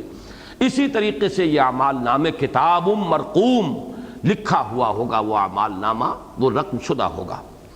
یہاں البتہ ایک اختلاف ہے، اور اکثر مفسرین نے تو کتاب مرقوم کو اس سوال کا جواب مانا ہے، وما ادراک ما سجین کتاب مرقوم، گویا کہ اس سجین کی وضاحت ہو رہی ہے کہ وہ ایک لکھا ہوا اعمال نامہ ہے۔ حالانکہ اس سے پہلے آیا ہے اِنَّ کتاب الفجار لفی سجین، وہ اعمال نامہ سجین میں ہے، تو سجین تو ایک علیحدہ شے ہوئی، اور اس میں اعمال نامے لکھے گئے ہیں، رکھے گئے ہیں۔ یہاں آ گیا ما ادراک ما سجین کتاب مرقوم، تم کیا سمجھتے ہو کہ وہ سجین کیا ہے؟ وہ تو خود ایک لکھی ہوئی کتاب ہے۔ تو اس اعتبار سے امام بغوی کی روایت جو ہے، جو مجھے ملی ہے، اس سے یہ اشکال جو حل ہوا ہے۔ میں نے دیکھا ہے کہ اکثر لوگوں نے مکھی پر مکھی ماری ہے، اور چونکہ عام طور پر یہی ہے قرآن مجید میں کہ جب ایسا سوال آتا ہے القاریہ ملقاریہ وما ادراک ملقاریہ یوم یکون الناس کالفراش المبثوث، تو گویا کہ جب اس قسم کا سوال آتا ہے وما ادراک، جیسے پچھلی صورت میں تھا وما ادراک ما یوم الدین ثم ما ادراک ما یوم الدین یوم لا تملک نفس لنفس شیئا والامر یومئذ للہ، عام اسلوب یہی ہے کہ ما ادراکا کے بعد جواب جو آتا ہے وہ اسی کی وضاحت پر مشتمل ہوتا ہے۔ یہاں ایسا نہیں ہے۔ یہ امام بغوی کی تحقیق ہے، جس کو کہ نقل کیا ہے قاضی ثناء اللہ پانی پتی رحمۃ اللہ علیہ نے، میں پورے حوالے کے ساتھ بیان کر رہا ہوں کہ وما ادراک ما سجین پر وہ کلام ختم ہوا ہے، اور کتاب مرقوم اصل میں وضاحت ہے کتاب الفجار کی۔ وہ جو فرمایا گیا تھا کلا ان کتاب الفجار لفی سجین، اس کی وضاحت ہے کتاب مرقوم، وہ لکھی ہوئی کتاب ہے۔ وہ تحریر جو ہے بڑی پختہ تحریر ہے، اس کے بارے میں کسی شک و شبے کی گنجائش نہیں ہے۔ درمیان میں صرف اس سجین کی جو آپ کہیے کہ اس کی اہمیت یا اس کی جو بھی ایک خاص کیفیت ہے، اس کو زیادہ واضح کرنے کے لیے وہ ادراک وما ادراک ما سجین کا ایک سوال لے آیا گیا، لیکن اگلی آیت اس کا جواب نہیں ہے، بلکہ یہ در حقیقت کتاب مرقوم کتاب الفجار کی وضاحت ہے۔ یہ بات جو ہے میرے نزدیک بہت قوی ہے، اور اس سے وہ اشکال رفع ہو گیا۔ اگر اس کو جواب مانا جائے گا وما ادراک ما سجین کا، تو پھر ایک اس کے اندر تضاد پیدا ہوتا ہے کہ وہ کتاب جو ہے وہ تو سجین میں ہے، سجین کیا ہے؟ وہ کتاب کو سجین کہا گیا، تو اس سے یقیناً ایک تضاد سامنے آتا ہے، لیکن یہ رائے جو ہے امام بغوی کی، اس سے وہ تضاد رفع ہو گیا۔ ویل یومئذ للمکذبین، ہلاکت ہے، بربادی ہے، تباہی ہے، ویل ہے جہنم کی وہ وادی کہ جس سے جہنم خود پناہ مانگتی ہے اس دن۔ کس کے لیے؟ جو جھٹلانے والے۔ اس لفظ کو نوٹ کیجئے، مکذب، ایک ہے کافر، ایک ہے مکذب، ان دونوں میں درجے کا فرق ہے۔ کافر وہ شخص ہے جس نے کہ فطرت کی گواہی کو چھپایا، بات کا انکار کر دیا، نہیں مانا۔ ایک اس سے اگلا درجہ ہے یہ جھوٹ ہے، یہ گویا کہ ڈٹائی ہے۔ اسی لیے قرآن مجید میں آپ دیکھیں گے اما من کفر وکذب، پہلے لفظ کفر آئے گا پھر تکذیب آئے گی۔ اس نے انکار کیا اور تکذیب کی، جھٹلایا۔ تو گویا کہ جھٹلانا جو ہے وہ کفر کی ایک زیادہ شدید صورت ہے کہ جس میں نبی کی لائی ہوئی خبر، نبی کی دی ہوئی خبر، نبی کی نبوت کی تکذیب کی جاتی ہے کہ یہ جھوٹ ہے۔ یہ ہے در حقیقت کہ جس کے لیے خاص طور پہ بات واضح ہو جائے گی کہ ویل یومئذ للمکذبین۔ عام کفار کے لیے تو جہنم ہے ہی، لیکن اس کی وہ خاص وادی جس سے جہنم بھی پناہ مانگتی ہے، یہ ان شدید تر کفار کے لیے ہے کہ جو تکذیب کرتے ہیں، جو جھٹلاتے ہیں۔ جیسے کہ میں ابھی عرض کر چکا کہ ایک ہے آخرت کا جھٹلانا، آخرت نہیں ہے۔ ایک یہ کہ آخرت تو ہے لیکن ہمیں چھڑانے والے ہیں۔ عمل کے اعتبار سے، کردار میں تو دونوں مساوی ہو جائیں گے، لیکن یہ ہے کہ اپنے جرم ہونے کے اعتبار سے ایک اس کی نفی مطلق، اور ایک وہ ہے کہ انسان جو ہے وہ مان کر پھر اس نے کوئی چور دروازہ نکال لیا اپنے لیے، اس میں درجے کا فرق رہے گا۔ تو یہاں ویل یومئذ للمکذبین، ویل تباہی بربادی ہلاکت ہے اس روز کس کے لیے؟ یا یوں کہیے کہ وہ خاص وادی جس کا حال یہ ہے کہ اس سے خود جہنم پناہ مانگتی ہے، وہ مخصوص ہے جھٹلانے والوں کے لیے جنہوں نے تکذیب کی ہے، جھٹلایا ہے، اس کو کذب قرار دیا ہے۔ الذین یکذبون بیوم الدین، جو جھٹلا رہے ہیں قیامت کے دن کو، جزا و سزا کے دن کو، جو تکذیب کر رہے ہیں جزا و سزا کے دن کی۔ وما یکذب بہ الا کل معتد اثیم۔ اب یہ بڑی حکیمانہ اور فلسفیانہ آیت ہے سورہ مبارکہ کی۔ نہیں جھٹلاتا اس کو مگر وہی کہ جو یا معتد ہے یا اسیم ہے۔ یہ معتد اور اسیم کے لفظ کو فرق کو سمجھ لیجئے۔ معتد حد سے بڑھنے والا، تجاوز کرنے والا، زیادتی کرنے والا۔ اسیم، آسمہ اس اونٹنی کو کہتے تھے کہ جو قافلے کے ساتھ نہیں چل پا رہی، پیچھے رہ گئی۔ ظاہر بات ہے قافلے کے تو ساتھ جب تک نہیں چلے گی تو وہ اونٹنی جو ہے وہ قافلے میں تو شامل نہ رہی، سوار خطرے میں ہے، پھر اس کا تنہا رہ گیا تو کہیں ڈاکہ بھی پڑے گا، کہیں صحرا کے اندر بھٹک بھی جائے گا۔ تو اسم کا مفہوم ہے حق کی ادائیگی میں کوتاہی کرنا، اور یہ جو معتدی ہے، اعتداء کرنے والا، یہ ہے عدوان، یہ ہے خود کسی کے حق پر چھاپا مارنا۔ یہ دو تصور جو ہیں کمپلیمنٹری ہیں، ایک ہی تصویر کے دو رخ ہیں۔ آپ کا مجھ پر کوئی حق ہے، میرے آپ پر کچھ حقوق ہیں، شوہر کے بیوی پر کوئی حقوق ہیں، بیوی کے شوہر پر کچھ حقوق ہیں، دولت والے کے کچھ حقوق ہیں مزدور کے اوپر جو کام لے رہا ہے اس سے، اور مزدور کے کچھ حقوق ہیں اس کام لینے والے پر۔ اس طریقے سے پورا نظام ہمارا جو ہے وہ حقوق اور فرائض کا توازن ہے۔ ایک یہ ہے کہ آپ دوسرے کا حق ادا کرنے میں کوتاہی کریں، یہ اسم ہے۔ ایک یہ کہ دوسرے کا حق تلف کریں، آگے بڑھ کر اس کے حق پر ڈاکہ ڈالیں اور دست درازی کریں، یہ ہے اعتداء۔ تو یہاں ان دونوں الفاظ کو لا کر معتدن اسیم، نہیں جھٹلاتا اس کو مگر وہی کہ جو معتد ہے اور اسیم ہے، اور ان دونوں کے ساتھ لایا گیا، واو بھی نہیں جوڑا گیا۔ اکثر و بیشتر یہ دونوں چیزیں ساتھ ساتھ ہوتی ہیں۔ جو اسیم ہوگا وہ معتد بھی ہوگا، جو معتد ہوگا وہ اسیم بھی ہوگا، اس لیے کہ حقوق اور فرائض کا مسئلہ تو یہی ہے۔ جو میرا فرض ہے وہ آپ کا حق ہے، اور جو میرا حق ہے وہ آپ کا فرض ہے۔ تو گویا کہ چاہے میں نے حق جو ہے ادائیگی میں کمی کی ہے، گویا کہ آپ کا کوئی حق میں نے مار لیا ہے۔ اس اعتبار سے معتدن اسیم، یہ ظاہری اعتبار سے تو تصویر کے دو رخ بن جائیں گے، حقیقت کے اعتبار سے یہ ایک وحدت ہے، اس لیے یہاں پر کوئی اس کے درمیان حرف عطف نہیں ہے۔ وما یکذب بہ الا کل معتدن اسیم، نہیں اس کا انکار کرتا۔ یہ میں عرض کر رہا تھا کہ یہ انتہائی گہری فلسفیانہ اور حکیمانہ آیت ہے۔ آخرت کا انکار کون کرتا ہے؟ اس کے دلائل اتنے قوی ہیں۔ فطرت میں نیکی اور بدی کا اگر فرق ہے، انسان مان لے کہ ہاں نیکی نیکی ہے، بدی بدی ہے، تو پھر اسے ماننا پڑے گا کہ آخرت ہونی چاہیے۔ اس لیے کہ دنیا میں وہ اصول ہمیں کار فرما نظر نہیں آ رہا کہ نیکی کا بدلہ اچھا ہی ملے، نیکی کا نتیجہ اچھا ہی نکلے، اور بدی کا بدلہ برا ہی نکلے اور اس کی سزا مل کر رہے، نہیں ہوتا۔ یہاں تو برعکس ہے، حرام خور عیش کر رہے ہیں، اور جو کہیں اپنے حق کے اوپر قانے رہنے والے ہیں ان کو دو وقت کی روٹی نہیں مل رہی۔ رشوت لینے والوں کے بچے جو ہیں وہ ایچ ایس این کالج میں پڑھ رہے ہیں، اور جو رشوت نہیں لیتے ان کے بچے جو ہیں وہ کارپوریشن کے اسکول میں داخلہ نہیں ملتا۔ یہ تو الٹی گنگا بہہ رہی ہے۔ وہ ہونا تو یہ چاہیے کہ گندم از گندم بے رویت، جو سے جو، گندم سے گندم اگنی چاہیے، جو سے جو اگنی چاہیے۔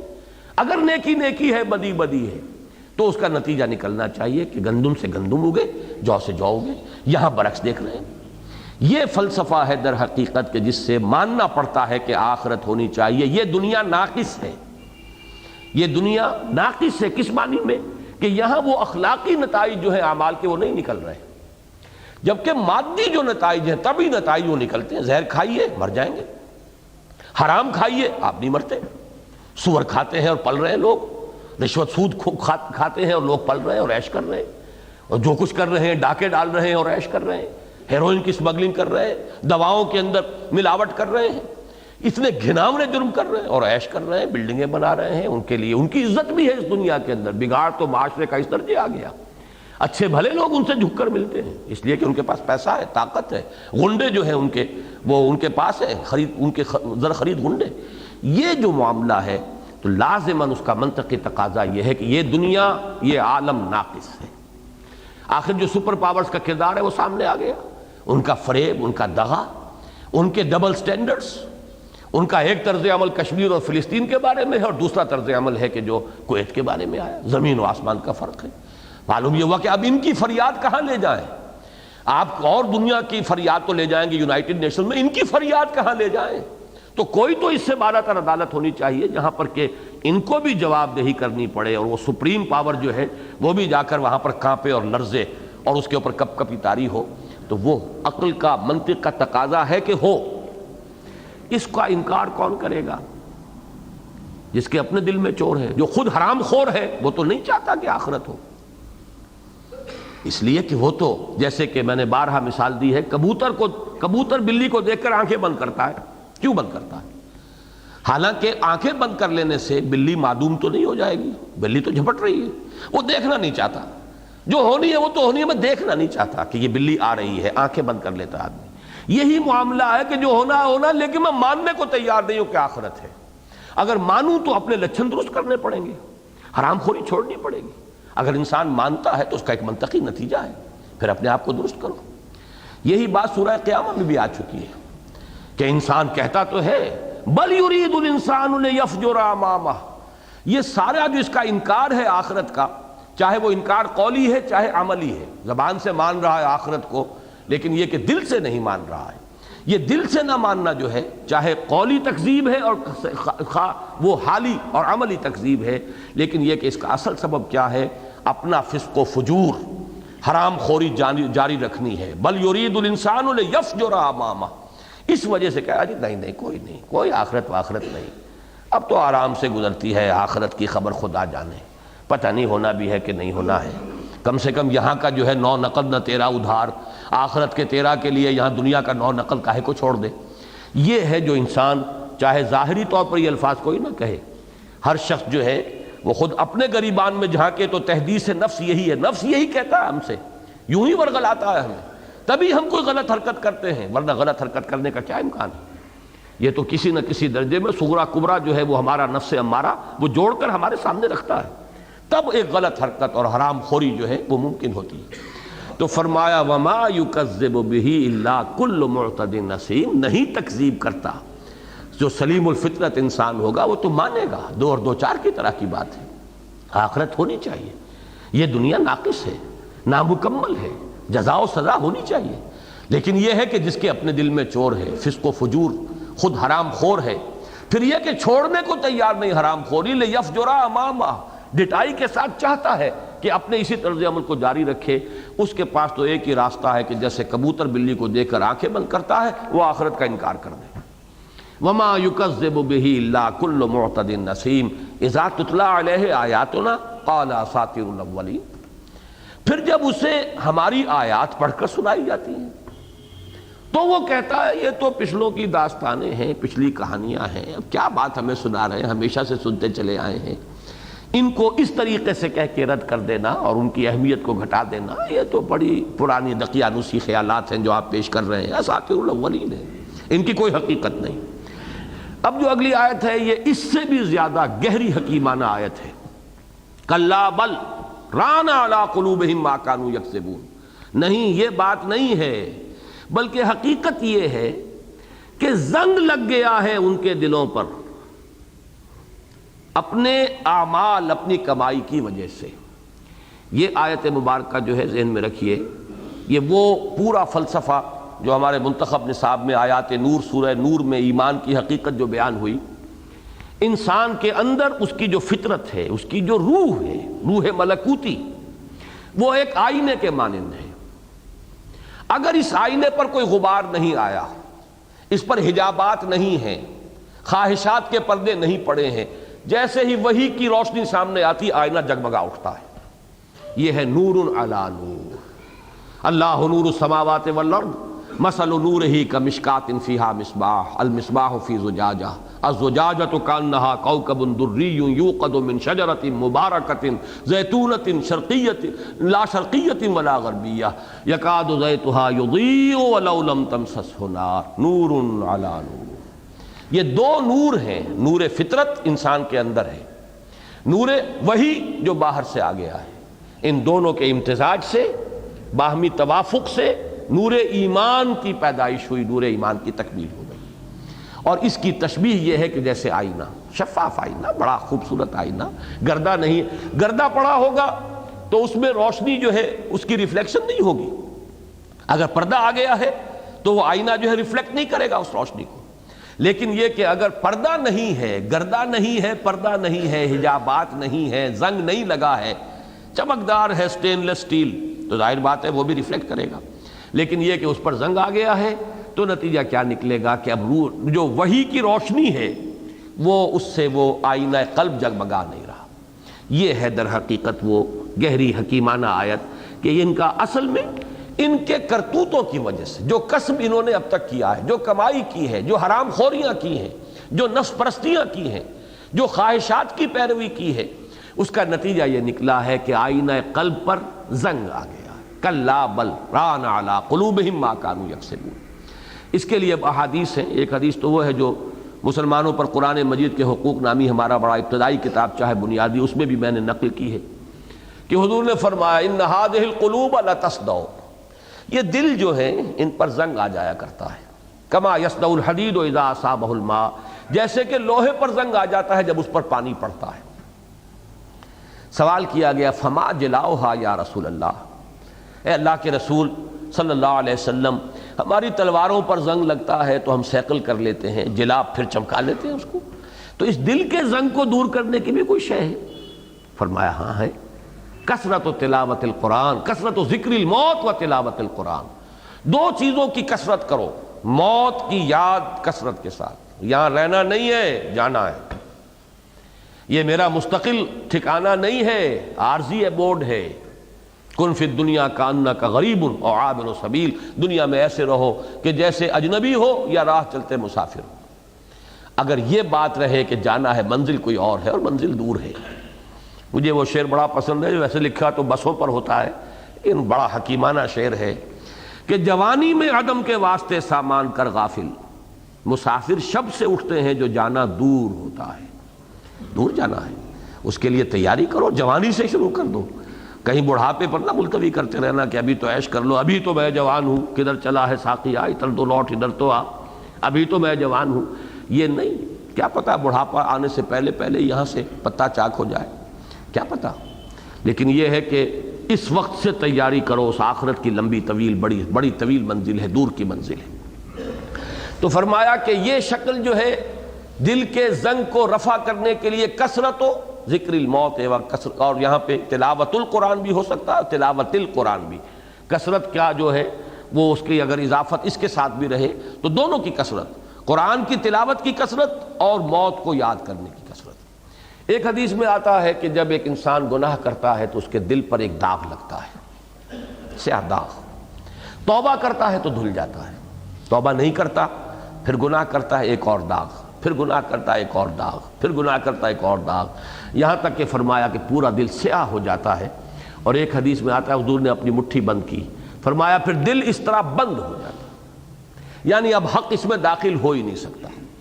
پہلے تو صرف زنگ ہی زنگ تھا، اب یہ بند ہو گیا، اور بند چیز پر مہر لگائی جاتی ہے، وہ ہے جس کو کہا گیا ختم اللہ علی قلوبہم وعلی سمعہم وعلی ابصارہم غشاوہ، دل بند ہو چکے ہیں، اب خیر اس میں داخل ہو ہی نہیں سکتا، نیکی کا اس میں اب گزر ہی نہیں، اب اس میں وحی آسمانی جو ہے وہ اس میں سرایت کر ہی نہیں سکتی، دل بند ہو چکا۔ اب اس کے اوپر تو یہی ہے بل طبع اللہ علی قلوبہم، یا ختم اللہ علی قلوبہم، اللہ نے مہر کر دی ہے ان کے دلوں پر۔ یہ مہر جو ہے یہ آخری سزا ہے جو دنیا میں مل جاتی ہے، اسی کو یہاں تعبیر کیا ہے کلا بل ران علی قلوبہم ما کانوا یکسبون۔ یہاں پہ در حقیقت یہ پورا فلسفہ جو ہے انسانی وجود کا مرکب ہونا، ایک مادی وجود، ایک روحانی وجود۔ ہمارا روحانی وجود، اس کا مسکن ہمارا قلب ہے، روح میں معرفت خداوندی بھی ہے، محبت خداوندی بھی ہے، روح میں نیکی کے جذبات ہیں، خیر کی طرف بلانے کا داعیہ ہے، اس کا رجحان اللہ کی طرف ہے۔ کل شیء یرجع الی اصلہ، یہ روح چونکہ ہے اللہ تعالیٰ کی ذات کے ساتھ اس کا ایک تعلق ہے۔ یسألونک عن الروح قل الروح من امر ربی، لہذا اس کی توجہ اللہ کی طرف ہے۔ یہ ہمارا بدن زمین سے بنا، زمینی خواہشات ہیں، یہ پستی کی طرف اس کے رجحانات ہیں، یہ دونوں وجود مرکب ہیں ہمارے وجود میں۔ وہ روح ہمیں کسی اور طرف لے جانا چاہتی ہے، اسے تسکین ملتی ہے اللہ کے کلام سے، اس کے اندر نئی تازگی آتی ہے کلام الہی سے، وہ امر الہی ہے، کلام الہی سے تقویت پاتی ہے۔ جسم ہمارا اس زمین سے آیا ہے، زمین ہی سے اس کی غذا آ رہی ہے، اسی سے اس کو تقویت حاصل ہوتی ہے۔ یہ دونوں وجود جڑے ہوئے ہیں۔ ہمارے اندر جو وہ روح ہے ہماری، وہ گویا کہ ایک آئینے کے مانند ہے۔ اگر بدعمالی ہم کرتے رہیں گے، اس کے اوپر داغ پڑتے چلے جائیں گے، زنگ آ جائے گا، دل بند ہو جائے گا، ایک حد وہ بھی آ جاتی ہے پوائنٹ آف نو ریٹرن کہ پھر اب لوٹنے کا کوئی امکان ہی نہیں، ختم اللہ علی قلوبہم۔ تو وہ پورا فلسفہ ذہن میں تازہ کیجئے کہ بل ران علی قلوبہم ما کانوا یکسبون، اصل میں تو ان کے دلوں کے اوپر زنگ لگ چکا ہے ان کے کرتوتوں کے باعث۔ اعاذنا اللہ من ذالک۔ کلا انہم عن ربہم یومئذ لمحجوبون۔ آج جب میں غور کر رہا تھا تو محسوس ہوا کہ بہت سے اعتبارات سے سورہ مبارکہ اور سورہ قیامہ کے مضامین میں بھی ایک ربط ہے، اس کو نوٹ کرتے جائیے۔ ابھی جیسا کہ میں نے عرض کیا بل یرید الانسان لیفجر امامہ، اس کا کمپیئر کیجئے وما یکذب بہ الا کل معتد اثیم، معنوی طور پر ان کے اندر گہرا ربط۔ اسی طرح بیان کر رہا ہوں کلا انہم عن ربہم یومئذ لمحجوبون، کوئی نہیں، یہ لوگ اس دن اپنے رب سے اوٹ میں رکھے جائیں گے۔ یہ آیت بڑی اہم ہے۔ دیکھیے جہاں تک تو جنت میں اللہ کا دیدار کا معاملہ ہے وہ تو متفق علیہ ہے، بلکہ یہاں تک فرمایا گیا کہ آخری نعمت جو ملے گی اہل ایمان کو جنت میں وہ اللہ کا دیدار ہوگا، ساری نعمتوں سے بالا تر نعمت۔ لیکن یہ کہ ایک مختلف فی مسئلہ، اکثر ہمارے علماء کا قول تو یہ ہے کہ میدان حشر میں بھی ایک طرح کا دیدار اہل ایمان کو اللہ کا ہوگا، لیکن بعض اس دور کے مفسرین نے ذرا اس سے وہ جو زیادہ عقلیت کی جن پر چھاپ ہے انہوں نے اس کا کچھ انکار کیا ہے میدان حشر کی۔ چنانچہ سورہ قیامہ میں وہ آیت آئی ہے وجوہ یومئذ ناظرہ الی ربہا ناظرہ، بہت سے چہرے ہوں گے اس دن بڑے تر و تازہ، خوش و خرم، ناظرہ الی ربہا ناظرہ، دیکھتے ہوئے ہوں گے اپنے رب کی طرف۔ اکثر مفسرین کا، اکثر سلف کا تو قول یہی ہے کہ اس سے مراد ہے کہ میدان حشر میں بھی اہل ایمان کو اللہ کی جھلک، کوئی تجلی جو ہے وہ نظر آئے گی۔ وہاں کی سختیوں کی میں سمجھتا ہوں کہ ہلکے ہونے کا شاید سب سے بڑا ان کے لیے یہی ذریعہ بنے گا کہ وہ جو سختی ہے اس دن کی، اللہ تعالیٰ اپنی کوئی جھلک، ایسے تو تجلی ہے اللہ کی، مختلف تجلیات ہیں، کوئی نہ کوئی تجلی اس وقت ہے یقیناً میرے نزدیک اس آیت کی روح سے کہ جو میدان حشر میں بھی جو نصیب ہوگی اہل ایمان کو۔ لیکن مولانا اصلاحی صاحب نے بڑی شدت کے ساتھ وہاں نفی کی ہے اس کی، اور فرمایا کہ یہاں پہ الی ربہا ناظرہ سے مراد ہے منتظر ہوں گے اپنے رب کی نعمتوں کے اور اپنے رب کے اچھے اجر و ثواب کے۔ وہاں انتظار کے معنی کیے ہیں، یعنی میدان حشر میں اللہ تعالیٰ کے دیدار کی نفی کی۔ میرے نزدیک یہ آیت ان کے موقف کی تردید کے لیے بہت اہم ہے۔ یہ تو کفار کے بارے میں کہا جا رہا ہے، فجار کے بارے میں کلا انہم عن ربہم یومئذ، یہ جہنم کا ذکر نہیں ہے، یہ اس دن، یہ اس دن کا تو سارا ذکر جو ہے سورہ مبارکہ میں جو ہو رہا ہے وہ تو قیامت کا دن ہے۔ یکذبون بیوم الدین، یومئذ یہاں فرمایا انہم عن ربہم یومئذ لمحجوبون، یا کوئی نہیں، وہ اپنے رب سے اس دن اوٹ میں رکھے جائیں، انہیں دیدار نصیب نہیں ہوگا۔ ان کی محرومی کی پہلی منزل یہ ہے کہ میدان حشر میں بھی، جیسے کہ ہم پڑھ چکے ہیں، یہ بات جو ہے سورہ نون میں آ چکی ہے، ایک اور شکل یہ ہوگی، کوئی تجلی اللہ کی ظاہر ہوگی جسے کشف ساق سے تعبیر کیا گیا، یوم یکشف عن ساق ویدعون الی السجود فلا یستطیعون خاشعۃ ابصارہم ترہقہم ذلہ، اللہ کی کوئی تجلی ظاہر ہوگی جسے اس طرح تعبیر کیا گیا کہ پنڈلی کھولی جائے گی اور اس وقت پکارا جائے گا جو اللہ کی عبادت کرنے والے، اللہ کے جو پجاری تھے اس دنیا میں، وہ فوراً سجدے میں گر پڑیں گے۔ لیکن جو اس دنیا میں جن کی گردنیں اکڑی رہتی تھی، جو سجدے نہیں کرتے تھے، وہ سجدہ کرنا بھی چاہیں گے لیکن نہیں کر سکیں گے۔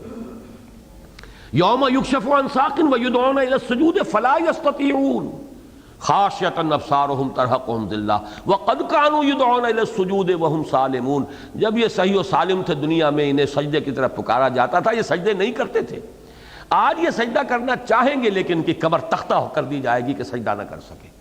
تو معلوم ہوتا ہے کہ میدان حشر کے اندر بھی یہ معنوی جو حقیقت ہے ان کا ظہور ہوگا، اور یہاں ثبوت ہے اس چیز کا کہ وجوہ یومئذ ناظرہ الی ربہا ناظرہ، وہاں در حقیقت معنی یہی ہے کہ میدان حشر میں بھی اللہ کے جو نیک بندے ہیں، ابرار ہیں، ان کو دیدار نصیب ہوگا اللہ کا۔ دیدار کے بھی درجے ہوں گے، تجلی جو ہے اللہ کی تجلیات ہیں، مختلف تجلیات ہیں، لیکن یہ کہ کسی نہ کسی درجے میں دیدار باری تعالی میدان حشر میں ثابت ہے اس آیت سے، ورنہ یہ آیت بے معنی ہے۔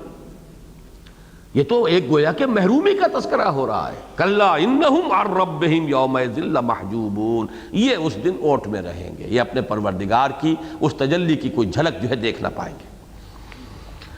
ثم انہم لصال الجحیم، اب دیکھیے اس سے ثابت ہو گیا یہ میدان حشر کی بات ہے، یہ جہنم کی بات نہیں۔ ثم انہم لصال الجحیم، پھر یہ تراخی کے لیے ثم ہے بالکل واضح طور پر، پھر وہ لوگ لازماً پھر بھولے جائیں گے جہنم میں، لصال الجحیم، گریں گے جہنم کے اندر، اور اس کے اندر جو ہے وہ آگ جو ہے وہ تاپیں گے۔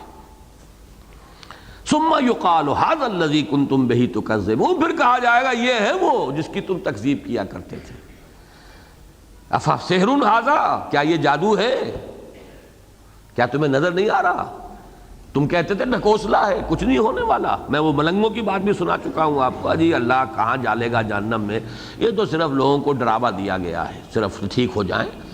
جو کم سمجھ لوگ ہیں، جیسے بچوں کو کہا جاتا ہے ہابو آ رہا ہے، وہ کوئی ہابو کوئی شے نہیں ہے، اسی طریقے سے کہہ دیا گیا جہنم ہے، ورنہ کوئی جہنم وہنم کوئی شے نہیں ہے، بڑا ہو سکتا ہے۔ اللہ رؤوف ہے، کریم ہے، غفور ہے، ودود ہے، رؤوف ہے، کیسے ممکن ہے کہ وہ جہنم میں ڈال دے؟ یہ بات جو آخری درجہ ہے، ما غرک بربک الکریم، جس پر کہ سورہ انفطار جو ہے وہ پوری کی پوری سورت جو ہے اسی مضمون پر ہے۔ فرمایا، کہا جائے گا ثم یقال ھذا الذی کنتم بہ تکذبون کلا ان کتاب الابرار لفی علیین، کوئی نہیں۔ ابرار کی لغوی بحث میں پچھلے درس میں کر چکا ہوں۔ بر اور بر، با را کا مادہ جس میں اطمینان اور سکون اس کا اصل حاصل ہے۔ بحر کے مقابلے میں بر پر آدمی زیادہ اطمینان کے ساتھ ہوتا ہے، اور سمندر میں چاہے کتنا ہی بڑا جہاز ہو، کوئی نہ کوئی ہچکولے جو ہیں وہ آتے ہیں، اور آدمی جو ہے وہ اس طرح نہیں ہوتا جمع ہوا، قائم جسے آپ کہتے ہیں پنجابی میں، وہ جو آدمی قائم ہوتا ہے وہ یہیں زمین کے اوپر ہوتا ہے۔ اسی طرح جو انسان کو دل کے اندر سکون اور اطمینان، charities that soothe and heal and bliss, یا ایتھا النفس المطمئنہ، یہ کیفیت جو ہے، تو وہ ابرار ہیں، نیکوکار، بھلائیاں کرنے والے، حسنات میں، خیرات میں آگے بڑھنے والے، ایک دوسرے سے آگے نکل جانے والے کی کوشش کرنے والے، ان کا اعمال نامہ علیین میں ہوگا۔ اب یہاں دیکھیے یہ بھی کوئی جگہ ہے جہاں پہ کہ وہ اعمال نامے ابرار کے رکھے گئے ہیں، لیکن اس کے لیے بھی اس میں علم ہے علیین، کوئی جگہ ہے جس کا کے لیے یہ نام ہے علیین، لیکن یہ کہ اس کے اندر معنوی مناسبت ہے، کوئی بلند جگہ ہے، بہت بلند، یہ بھی پھر فعیل کے وزن کے اوپر نہایت مبالغہ، نہایت بلند۔ اور بعض روایات سے معلوم ہوتا ہے کہ حضور نے فرمایا صلی اللہ علیہ وسلم، یہ علیین جو جگہ ہے یہ 7ویں آسمان سے بھی اوپر ہے، اس کی طرف اشارہ ہو جائے گا۔ یشہدہ المقربون، جو ملائکہ مقربین ہیں وہ ہیں کہ جو اس کے نگران ہیں، اور ان کے پاسبان کہہ لیں یا ان کے وہاں موجود رہنے والے، محافظت کرنے والے، وہ مقربون اللہ کے فرشتوں کے بھی درجے ہیں، ملائکہ مقربین جو ہیں وہ ہیں کہ جو وہاں ہوں گے۔ اور جیسے کہ سورہ طلاق میں آیا ہے کہ جیسے 7 آسمان ہیں ایسے ہی 7 زمینیں بھی ہیں۔ اب یہ بھی متشابہات میں سے آیت ہے، نہ بھی ہمیں آسمانوں کا پتہ ہے کہ 7 آسمانوں سے مراد کیا ہے، نہ 7 زمینوں کے بارے میں تو ابھی کچھ بھی نہیں کہہ سکتے۔ ایک ہی زمین کے 7 طبقات ہو سکتے ہیں، اسی زمین کے اندر 7 طبقے ہوں اندر۔ ابھی بہرحال کتنی کچھ کھدائی ہم نے کی ہے کہ ہم کہہ سکے کہ سارے طبقات تو ہم نے نہیں، اس کے زمین کے جو ہیں اندر کیا ہے ان کی کوئی تحقیق کبھی نہیں ہوئی، لیکن چونکہ آیا ہے وَمِنَ الْأَرْضِ مِثْلَهُنَّ، اللہ نے 7 آسمان بنائے ہیں ایک دوسرے کے اوپر، اور زمین میں سے بھی اسی کے مثل، اسی کی طرح، تو اسی سے آتا ہے 7 زمینیں۔ حدیث میں یہ آتا ہے کہ یہ سب سے نچلی زمین پر تو ہے سجین، جہاں اعمال نامے ہوں گے فجار کے، اور سب سے اوپر 7ویں آسمان سے بھی اوپر ہے، اس پر ہے یہ علیین، جہاں اعمال نامے ہوں گے اللہ کے نیکوکار بندوں کے، ابرار کے۔ البتہ ایک اور بحث بہت ہے کہ جو مفسرین نے یہاں چھیڑی ہے، آیا یہ صرف اعمال نامے ہیں یا ارواح کا ذکر ہے؟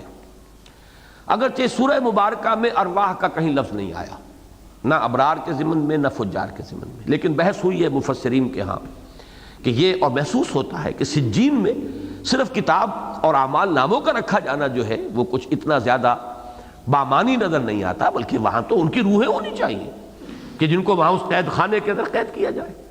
اور علیون کا جو مرتبہ ہے وہ تو ارواح جو ہے، اعمال نامے بھی ٹھیک ہے ان کے بڑے عمدہ ہوں گے، بہت ہی یعنی قابل عزت و قابل احترام ہوں گے، لیکن یہ کہ اصل شے قابل احترام جو ہے، قابل اعزاز، وہ تو ارواح ہے۔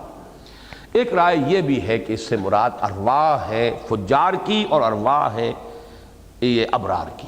سجین میں در حقیقت کتاب کے ساتھ ساتھ ان کے ارواح بھی ہیں، اور علیون میں ان کے اعمال ناموں کے ساتھ ان کے ارواح بھی ہیں۔ ایک بات کہنے کی میں جرات کر رہا ہوں، یہ ذرا جسارت ہے لیکن اس پر غور کیجئے گا۔ میرے نزدیک یہ دو رائے نہیں ہیں، ایک ہی ہے۔ اصل میں تو ہماری وہ ارواح ہی تو ہیں جن پر امپریشنز قائم ہو رہے ہیں نیکی کے یا بدی کے۔ یہ اعمال نامہ کو علیحدہ کی کوئی شے نہیں ہے، ہم پرنٹ کر رہے ہیں، ہمارا یہ کمپیوٹر جو ہے اپنی روح کے اوپر پرنٹ کر رہا ہے۔ ہر ایک کا اعمال نامہ جیسے کہ آتا ہے اس کی گردن میں لٹکا ہوا ہے، اعمال نامہ تو یہاں ہے، اس لیے کہ جو کچھ ہم کر رہے ہیں اس کا اثر پڑتا ہے باطن پر۔ جیسے آپ نے بدی کی اور ایک داغ پڑ گیا، دوسرا گناہ کیا اور داغ پڑ گیا، تو وہ کہاں گیا داغ، کہاں گئی بدی؟ وہ تو یوں سمجھیے کہ ایک چھوٹے سے کیسٹ کے اندر کیا کچھ آپ بند کر لیتے ہیں۔ آج آپ کا یہ چپس کا جو تصور ہے، اس ایک چپ کے اندر کیا قیامت مضمر کر دی گئی ہے آج۔ تو یہ روح انسانی کے اندر جذب ہو رہے ہیں اثرات۔ ہم نے حرام خوری کی ہے، پیٹ میں آگ ڈالی ہے، لیکن اس وقت آگ ظاہر نہیں ہو رہی ہے، ہماری روح کے اندر اس کا اثر جو ہے وہ ثبت ہو گیا ہے۔ بس یہی ہوگا، بٹن دبے گا اور وہی ظاہر ہو جائے گا، یہی تمہارے اندر تھا، تمہارے اندر موجود ہے۔ یہاں پر وہ قول پھر لے آئیے کہ جو امام ابن تیمیہ رحمہ اللہ کا میں نے آپ کو کئی مرتبہ سنایا ہے، ان جنتی معی، میری جنت میرے ساتھ ہے۔ میری جنت تو میرا قلب کا سکون ہے، اطمینان ہے، راحت ہے، انس ہے اللہ کے ساتھ، اس کے ساتھ تعلق، یہ ہے میری جنت، وہ میرے ساتھ ہے۔ تو میرے جسم کو آروں سے چیر ڈالو لیکن میری جنت کو ڈسٹرب نہیں کر سکتے، اس لیے کہ وہ میرے دل میں ہے۔ ان جنتی معی، تو میرے نزدیک یہاں یہ جو علیین محض ایک اس میں علم بھی ہو سکتا ہے، کسی جگہ کا نام ہے، لیکن اس کی ایک معنوی مناسبت بھی ہے، بلندی۔ سجین قید خانہ، اور وہ روایات کہ سجین سب سے نچلی زمین پر، 7ویں زمین پر ہے، علیین 7ویں آسمان پر ہے، سب سے اونچے آسمان پر ہے۔ فرمایا وما ادراک ما علیون، اور کس نے تمہیں بتایا، یعنی یہ اصل میں ایک اسلوب بیان ہے، یعنی تمہیں نہیں معلوم، تم نہیں جانتے، ما ادراک ما علیون، تمہیں نہیں معلوم کہ کیا ہے وہ علیون، کس شے کا نام ہے، کیا چیز ہے، کیا عالم ہے اس کا، کیا اس کی شان ہے۔ وہ تو یہاں بیٹھ کر اس دنیا میں رہتے ہوئے، اس عالم مادی کے اندر رہتے ہوئے، اس جسد مادی کے ساتھ ان چیزوں کا فہم جو ہے وہ ممکن نہیں ہے۔ کتاب مرقوم، یہاں پھر وہ نوٹ کر لیجئے، مجھے امام بغوی کی وہ تعویل زیادہ صحیح معلوم ہوئی ہے، یہ علیون کی وضاحت نہیں ہے کتاب مرقوم، ورنہ کتاب مرقوم تو اوپر بھی آیا تھا، کتاب مرقوم تو ایک ہی ہوا۔ در حقیقت یہ کتاب مرقوم کتاب الفجار کے لیے آیا تھا، یہاں کتاب مرقوم کتاب الابرار کے لیے آیا۔ ان کتاب الابرار لفی علیین وما ادراک ما علیون، یہ علیحدہ سا ایک انداز ہے جو بتا دیا گیا کہ تمہیں اس وقت نہیں اندازہ ہو سکتا، نہیں جان سکتے کہ علیون کیا ہے، بس بات یہاں ختم ہوئی۔ کتاب مرقوم اصل میں کتاب الابرار ہی کے لیے مزید وضاحت ہے۔ یشہدہ المقربون، اب شہدہ یشہدو کے معنی جو ہے اس کا اصل مادہ کیا ہے؟ موجود ہونا، شاہد، موجود۔ اسی سے گواہی کا تصور اس میں سے نکلا ہے کہ گواہی کی بنیاد یہی ہے کہ آپ کسی وقوع کے وقت موجود ہوں تو گواہی دینا کہ میں نے دیکھا ہے کہ یوں ہوا، اس طرح ہوا، اس نے تھپڑ مارا، اس نے یہ کیا، یہ تو آپ گواہی دیں گے اگر موجود ہے۔ تو اصل میں گواہی جو ہے اس لفظ کے اندر وہ ثانوی طور پر اس کے مفہوم میں شامل ہوئی ہے، اصل مفہوم ہے موجودگی۔ یشہدہ المقربون، وہ جو علیین ہے، اور وہ کتاب مرقوم جو ہے کتاب الابرار، وہاں ہے مقربین، مقرب نہایت قریب کیے ہوئے، تقریب سے یہ مفعول ہے۔ ملائکہ مقربین، ملائکہ کے بھی بہت سے درجے ہیں، طبقہ اسفل بھی ہے، ملائکہ دنیا، یہ دنیا میں اس ملائکہ جو ہے یہاں یوں سمجھیے کہ اللہ کی سول سروس جو ہے اس کا سب سے نچلا طبقہ یہ ہے، کلاس 4 امپلائیز یہاں گھوم رہے ہیں کام کرتے ہوئے، یہ کرو وہ کرو۔ اس سے اوپر طبقہ مختلف طبقات ہیں، پھر ملائکہ مقربین ہیں، سب سے اونچے، سب سے اعلیٰ، سب سے نزدیک، اور ان سب کے سردار حضرت جبرائیل ہے علیہ الصلوۃ والسلام۔ یشہدہ المقربون، وہاں موجود ہوتے ہیں، رہتے ہیں، یعنی ان کا اکرام بھی ہے نا۔ اگر یہاں اس سے مراد ارواح ہی ہے تو ظاہر بات ہے کہ ارواح کے لیے وہ مقربین کی صحبت، ان کا قرب، ان کا انس، یہ ان کے لیے اس عالم مرزخ میں بھی ان کے لیے اللہ تعالیٰ کی ایک رحمت کا مظہر ہے۔ یشہدہ المقربون ان الابرار لفی نعیم، وہ ابرار ہوں گے۔ اب یہ نعمتوں کا ذکر ہو رہا ہے جو عالم برزخ سے آگے گزر کر عالم آخرہ۔ یقیناً ابرار، نیکوکار، وفادار، جو نفس مطمئنہ کے حامل، دنیا میں اللہ کے ساتھ لو لگائے رہے، اللہ کے دین کے لیے اپنے آپ کو لگاتے اور کھپاتے رہے، جنہوں نے اللہ کے ساتھ کیے ہوئے اپنے وعدوں کو پورا کر دیا، اس کو وفا کیا۔ ان الابرار لفی نعیم، یقیناً وہ نعمتوں میں ہوں گے۔ علی الارائک ینظرون، وہ چپر کھٹوں پر اور بڑے عمدہ مسیریوں کے اوپر بیٹھے ہوں گے ٹیک لگائے ہوئے۔ متقین کا لفظ یہاں نہیں ہے لیکن عام طور پر آتا ہے متقین، لیکن یہاں ینظرون، دیکھ رہے ہوں گے، سیر کر رہے ہوں گے، مشاہدات، اللہ تعالیٰ کی تجلیات ممکن ہے کہ ان کا نزول ہو رہا ہو، اس کو دیکھ رہے ہیں۔ وعلی الارائک ینظرون تعرف فی وجوہہم نظرۃ النعیم، نظرۃ النعیم، نعمتوں کی تر و تازگی۔ نعیم، نعمت، ظاہر بات ہے جو ناز و نعم میں پلا ہوا ہو وہ بچہ آپ کو پھول سا نظر آئے گا، چہرے پہ سرخی نظر آئے گی، تر و تازگی نظر آئے گی۔ جس بیچارے کو انڈر فیڈ ہے، اسے غذا پوری نہیں مل رہی، وہ سوکھا ہوا ہوگا، اس کا چہرہ اترا ہوا ہوگا۔ تو یہاں پہ فرق کیا جاتا ہے کہ جنتیوں کے چہروں پر نعمتوں کی، آسائشوں کی جو ہے اس کا ظہور ہو رہا ہوگا، تر و تازگی برس رہی ہوگی۔ یسقون بالرحیق مختوم، پلایا جائے گا ان کو جام رحیق مختوم کا، نہایت پاک، صاف، عمدہ شراب، مشروب کہیے، شراب کا لفظ تو بلکہ ہمارے ہاں اس ایک اعتبار سے چونکہ اس بری شے کے لیے ہے، لیکن یہ ہے کہ شراب کے معنی بھی مشروب ہی کے، وہ بھی پینے کی ایک چیز ہے، تو کہا جا سکتا ہے اس کو اس معنی میں شراب، لیکن وہاں کی شراب اور یہاں کی شراب اور، اس کو اس پر قیاس نہ کیجیے۔ من رحیق مختوم، مختوم جس کے اوپر مہر لگی ہوئی ہو، ختام، ختامہ مسک، اور یہ مہر بھی ہوگی کس چیز کی؟ مشک کی، یعنی مہر لگائی جاتی ہے کوئی چیز، لاکھ لگا کے آپ اس پر مہر لگاتے ہیں کہ معلوم ہو سربہ مہر ہے، یہ اسے توڑا نہیں گیا ہے، بالکل اپنی اصل حالت کے اندر یہ شے برقرار ہے، سربہ مہر۔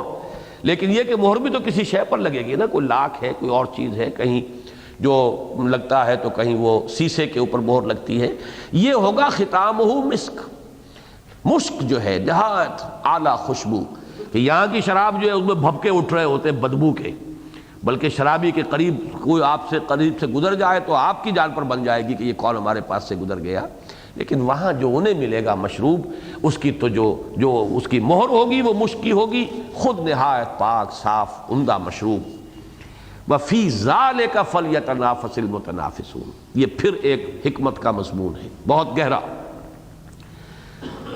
اور اس میں چاہیے کہ لوگ ایک دوسرے سے آگے نکلنے کی کوشش کریں، بہت اہم بات ہے یہ۔ دنیا میں دوڑ لگی ہوئی ہے، دولت کی دوڑ، تکاثر، میں اس سے آگے نکل جاؤں، بلڈنگیں بنانے کی دوڑ، اس نے ایسا مکان بنایا میں اس سے اونچا بناؤں، اس سے اچھا بناؤں، وائٹ ہاؤس سے کم تو اب رہے نہیں لوگ، جو ہے چاہے 10 مرلے کا مکان بنائیں گے اس کا فرنٹ وائٹ ہاؤس کا بنا ہوا ہوگا۔ یہ لوگوں کی کم ظرفی اور کمینگی کا عالم ہے، در حقیقت وہ اپنا ظرف کی چھوٹائی کو ظاہر کرتے ہیں، لیکن دوڑ اس سے کی ہے، دنیا کی دوڑ ہے، اس میں لگے ہوئے ہیں۔ فرمایا دوڑ کرنی ہی ہے تو اس میں کرو، یہ نعمت، یہ کامیابی، فی ذالک فلیتنافس المتنافسون۔ دیکھیے اس میں ایک انسان کی طبیعت اور اس کی سرشت جو ہے اس کی حقیقت کو لیا گیا۔ انسان میں یہ مادہ ہے، وہ آگے نکلنا چاہتا ہے، ایک دوسرے سے آگے نکلنا، یہ انسان کے اندر ہے مادہ، جس کے اندر جو جتنا زیادہ، ایک ہے مردہ قسم کے لوگ زندہ ہیں لیکن مردوں کی طرح کہ ان کی بات میں نہیں کر رہا، جو زندہ لوگ ہیں ان کے اندر مادہ ہے مسابقت، آگے بڑھو۔ قرآن مجید نے صرف یہ کیا ہے کہ اس مسابقت کا رخ بدل دیا، مسابقت کرو، سابقوا الی مغفرۃ من ربکم وجنۃ عرضها کعرض السماء والارض، دوڑو، مسابقت کرو، ایک دوسرے سے آگے نکلو اپنے رب کی مغفرت کے حصول کے لیے اور اس جنت کے حصول کے لیے جس کا پھیلاؤ آسمانوں اور زمین جتنا ہے۔ دوڑو، لگو آگے، ایک دوسرے سے آگے بڑھنے کی کوشش کرو۔ مسابقت صحابہ میں بھی تھی۔ جب غزوہ تبوک کے موقع پر حضور نے فرمایا ہے کہ لاؤ بھائی اس وقت تو ضرورت ہے اب اللہ کے دین کے لیے، بہت بڑی طاقت سے مقابلہ ہے، بہت دور جانا ہے، سواریاں چاہیے، رسد چاہیے، اسلحہ چاہیے، جو کچھ لوگ لا سکتے ہو لاؤ۔ حضرت عمر فرماتے ہیں کہ اس وقت اتفاقاً میرے پاس بہت سی دولت تھی اور میں نے یہ سوچا کہ اس موقع پر تو میں ابو بکر سے بازی لے جاؤں گا۔ معلوم ہوا کہ مسابقت تھی کہ نہیں تھی، آگے نکلنے کا اچھا جذبہ ہے، برا جذبہ نہیں، نیکی میں، بھلائی میں، خیر میں۔ جب حضور فرماتے تھے کہ کل میں جھنڈا اس کو دوں گا، اب وہ سب کے سب لوگ جو ہیں وہ ان کے دلوں کے اندر ایک تمنا ہوتی تھی، کس کو دیکھتے دیکھیے حضور دیتے ہیں، اللہ مجھے اس قابل بنائے کہ حضور وہ جھنڈا مجھے عطا فرمائے۔ اس جذبے میں کوئی شے بری نہیں ہے، نیکی میں مسابقت کرو۔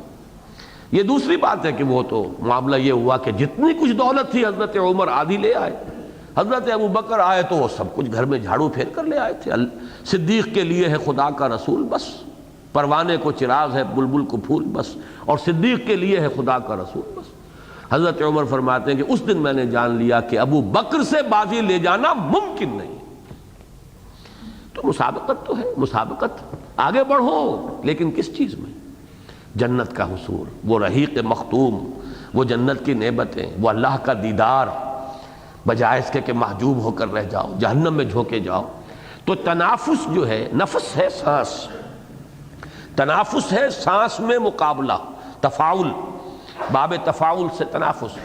دوڑتے ہیں تو ہانپتا ہے آدمی، یہ در حقیقت وہ نقشہ کھینچا گیا، دوڑ میں ایک دوسرے سے آگے نکلتے ہیں۔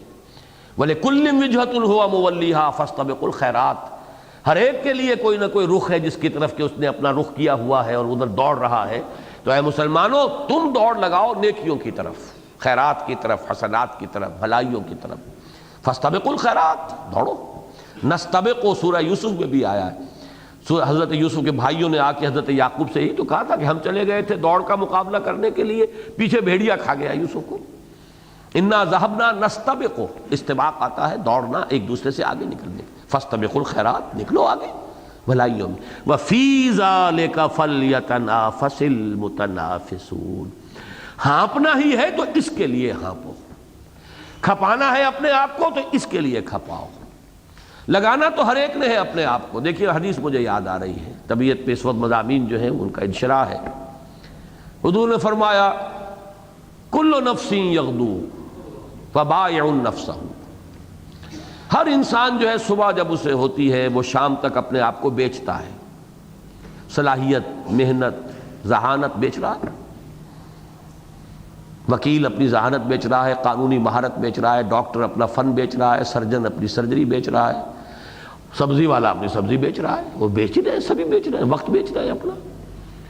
لیکن یہ کہ شام کو جب آتے ہیں فَبَائِعُ نَفْسَهُ فَمُعْتِقُهَا وَمُوبِقُهَا، ایک شخص وہ ہے جس نے دن بھر جا کر اپنے آپ کو بیچا بھی لیکن حرام ذریعوں کے اندر پڑ گیا، رات کو لے کر آیا ہے اللہ کے عذاب کی پگڑی کی گٹھڑی اپنے سر کے اوپر لے کر آیا۔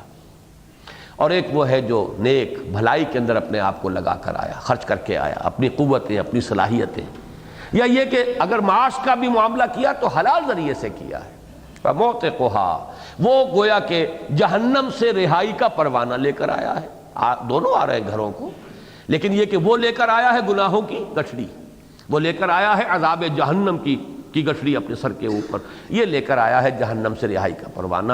دونوں کو جان تو کھپانی ہے۔ یہ جو دونوں کو جان کھپانی ہے یہ ہے اگلی صورت کا مرکزی مضمون، یا ایھا الانسان انک کادح الی ربک کدحا فملاقیہ۔ اس پر تفصیلی گفتگو وہاں ہوگی۔ یہاں فرمایا وفی ذلک فلیتنافس المتنافسون، نوٹ کر لیجئے اس صورت اور اگلی صورت کی مشابہت میں اس کو بھی نوٹ کیجئے، انک کادح الی ربک کدحا فملاقیہ، اور وفی ذالک فلیتنافس المتنافسون، یہ بھی معنوی مشابہت کا ایک پہلو ہے ان دونوں صورتوں کے مابین، جو ان کے جوڑے ہونے کے جو مختلف پہلو ہیں ان کے اندر شامل کیا جا سکتا ہے۔ وَمِزَاجُهُ مِن تسنیم، اور وہ جو شراب پلائی جائے گی مشروب رحیق مختوم، وہ سربہ مہر جو انہیں ملے گی پینے کے لیے، وہ پینے کے لیے ملے گی۔ پر مجھے شعر یاد آ گئے ہیں، اگرچہ شاعر تو میرا پسندیدہ شاعر نہیں ہے، میں اس کا نام بھی نہیں لینا چاہتا، لیکن اشعار بڑے اچھے تھے ایک زمانے میں اس نے کہے۔ کسی دوست نے شراب پیش کی، اس کے جواب میں وہ جواب میں کہہ رہا ہے، اٹھا شراب ناب اٹھا، یہ چنگ اور رباب اٹھا، ہے ان کی لے میں دہریت، ہے ان میں جذب شیطنت، یہ میری زد پر آئیں گے تو مجھ سے منہ کی کھائیں گے، نیا جہاں بساؤں گا نئی زمیں بناؤں گا، جہاں ملک بھی گیت گائیں، جہاں فلک بھی سر جھکائیں، جہاں ملے گی ہر گھڑی حجاز کی کھچی ہوئی۔ ایک حجاز کی کھچی ہوئی رحیق مفتوم بھی تو ہے، وہ ملے گی، حجاز کی کھچی ہوئی، جہاں ملے گی ہر گھڑی حجاز کی کھچی ہوئی۔ تو وہ جو ہے مزاجہ من تسنیم، اس کے اندر ملونی ہوگی تسنیم کی۔ تسنیم کیا ہے؟ یہ بھی جیسے علیون اور سجین، اسی طریقے سے یہ بھی نام ہے ایک چشمے کا، عین یشرب بها المقربون، چشمہ ہے ایک کہ جس کے قریب، جس کے کنارے بیٹھ کر یہ جو بھی محفل ہوگی وہاں پر جو بھی نوش کیا جائے گا، نوش جان کیا جائے گا رحیق مختوم کو، اس چشمے کے کنارے بیٹھ کر لب جو، اور اسی چشمے کا جو پانی ہے اس کی اس میں ملونی کی جائے گی۔ یہ تمام چیزیں جیسے کہ اس سے پہلے بھی چشمے کا ذکر سورہ دہر میں آ چکا ہے، وہ یہاں پر وہ سلسبیل وہاں پر اس کا لفظ آیا تھا، یہاں یہ تسنیم ہے۔ تسنیم صنم کہتے ہیں سین نون میم بلندی کو، سنام کہتے ہیں کوہان اونٹ کا، تو اسی طریقے سے تسنیم معلوم ہوتا ہے کہ یہ پھر چونکہ علیین کا معاملہ ہے تو وہ چشمہ بھی سب سے بلند چشمہ ہوگا، اس کے نام میں بھی یہ جیسے علیین میں بلندی کا مفہوم ہے، اس چشمہ جو ہے وہاں کا، اس کے لیے بھی اس کے نام کے اندر وہ لغوی اعتبار سے وہ پہلو موجود ہے بلندی کا۔ آخری مضمون اب رہ گیا ہے، ان الذین اجرموا کانوا من الذین آمنوا یضحکون۔ یہ میں کچھ بیان کر چکا ہوں جو تمہید تھی اس میں، اس لیے اب زیادہ تفصیل کی ضرورت نہیں ہوگی۔ یقیناً وہ لوگ جنہوں نے جرم کی روش اختیار کی تھی، جرائم پیشہ لوگ، اور یہاں مراد کون ہے؟ وہی فجار، وہی کفار، وہی مکذبین، یہاں پہ ان کے لیے آیا یہ مجرمین۔ ان الذین اجرموا کانوا من الذین آمنوا یضحکون، یہ دنیا میں اہل ایمان کا مذاق اڑایا کرتے تھے، تمسخر، ہنستے تھے، کیا ہو گیا انہیں، مت ماری گئی، انہیں کوئی خبر ہی نہیں، نہ آگے کی نہ پیچھے کی، دنیا کا خیال ہی نہیں، اپنے کیریئر کو برباد کر لیا، اپنی اولاد کو کس کام میں لگایا ہے، اچھے بھلے ذہین تھے کس کام میں لگا دیا، پاگل ہو گئے، فینیٹکس ہیں، بے وقوف ہیں، استہزاء، تمسخر، یہ سب الہ ختم کر دیے، بس ایک اللہ رہ گیا ان کا، کہاں گئے وہ سارے الہ؟ اجعل الآلہۃ الہا واحدا، یہ تمام کو جو ہے وہ گھول کر ایک ہی اللہ بنا دیا اس کو۔ یہ مذاقی انداز، استہزاء کا انداز، تبصر کا انداز۔ یا ایھا الذی نزل علیک الذکر علیہ الذکر انک لمجنون، اے فلاں جس کا یہ خیال ہے کہ اس پر کوئی ذکر نازل ہوا ہے، کوئی وحی آئی ہے، ہم تو تمہیں مجنون سمجھتے ہیں، آصف زدہ، یا جو فاطر العقل، معاذ اللہ ثم معاذ، یہ نقشہ کھینچا گیا۔ اہل ایمان کا اس دنیا میں کیا نقشہ ہے؟ خود بھی ڈر رہے ہیں، آخرت کی فکر ہے، جواب دہی کا احساس ہے، کہیں کوتاہی نہ رہ جائے، کہیں کمی نہ رہ جائے، اپنے اعمال پر دیکھتے ہیں تو کوئی امید نہیں ہوتی، امید کی کوئی کرن ہے تو صرف رحمت خداوندی کے حوالے سے، گھر میں ہے تو انہیں فکر یہ ہے اولاد کس رخ پر جا رہی ہے، عاقبت صحیح ہو رہی ہے یا نہیں ہو رہی ہے، ان کے لچھن کیسے ہیں، خود میں اپنے پیٹ میں کیا ڈال رہا ہوں، ان کے پیٹ میں کیا ڈال رہا ہوں، حرام کا لقمہ ڈال رہا ہوں کہ حلال کا لقمہ ڈال رہا ہوں۔ میں وہ آیت آپ کو سنا چکا ہوں کہ جو اہل جنت آپس میں گفتگو کریں گے، قالوا انا كنا قبل فی اہلنا مشفقین، وہ کہیں گے کہ ہم تو دنیا میں اپنے اہل و عیال میں ڈرتے رہے، کانپتے رہے، لرزتے رہے، لرزاں ترساں۔ ایک تو حال ان کا، پھر یہ کہ دوسروں کے فکرے چست ہو رہے ہیں، استہزاء ہو رہا ہے، مت ماری گئی ہے، پاگل ہو گئے، بے وقوف ہے۔ یہ ہے وہ کیفیت جو دنیا کے اندر جھیلنی پڑے گی۔ ان الذین اجرموا کانوا من الذین آمنوا یضحکون واذا مروا بہم یتغامزون، جب ان کے پاس سے گزرتے ہیں تو ذرا اٹکیلیاں کرتے ہوئے، یہ غمزہ جو ہے یتغامزون، غمزہ یہ چونکہ اشوا غمزہ یہ تو عورتوں کے لیے تو یہ الفاظ آتے ہیں اشارے، کنائے، خاص طور پر آنکھ سے اشارہ۔ اب وہ لفظ میں زبان پہ نہیں لا رہا، آنکھ مارنا جس کو آپ کہتے ہیں، لیکن یہ کہ یہ کسی کا یہ ہے وہ جو کہتے ہیں کہ اٹھنا بھی ہے مرنے کے بعد، یہ ہیں جن کی مت ماری گئی ہے۔ آنکھوں کے اشارے سے ایک دوسرے ان کو اہل ایمان کی طرف اشارے کر کے اور آپس میں گفتگویں کرنا، مروا بہم یتغامزون وَإِذَا مَرُّوا بِهِمْ يَتَغَامَزُونَ، جب ان کے قریب سے گزرتے ہیں، پاس سے گزرتے ہیں، اشارے کرتے ہیں آپس میں۔ یہ ہے جی جو کہتے ہیں کہ مرنے کے بعد جی بھی اٹھیں گے۔ وَإِذَا انْقَلَبُوا إِلَىٰ أَهْلِهِمُ انْقَلَبُوا فَكِهِينَ، یہ سب کچھ کر کے جب لوٹتے ہیں اپنے گھر والوں کی طرف تو بڑے خوش خرم، شاداں و فرحاں، خوش گپیاں کرتے ہوئے، ہنسی مذاق قہقہوں کے ساتھ۔ اسی کے ساتھ میں نے وہ آیت سنا دی تھی آپ کو سورہ قیامہ کی، فلا صدق ولا صلى ولكن كذب وتولى ثم ذهب الى اهله يتمطى، وہ اکڑتے ہوئے جا رہے ہیں۔ یہاں ذرا دوسرا رخ ہے، ہنسی اٹکھیلیاں کرتے ہوئے، ہنسی مذاق فقیہین، خوش گپیاں کرتے ہوئے۔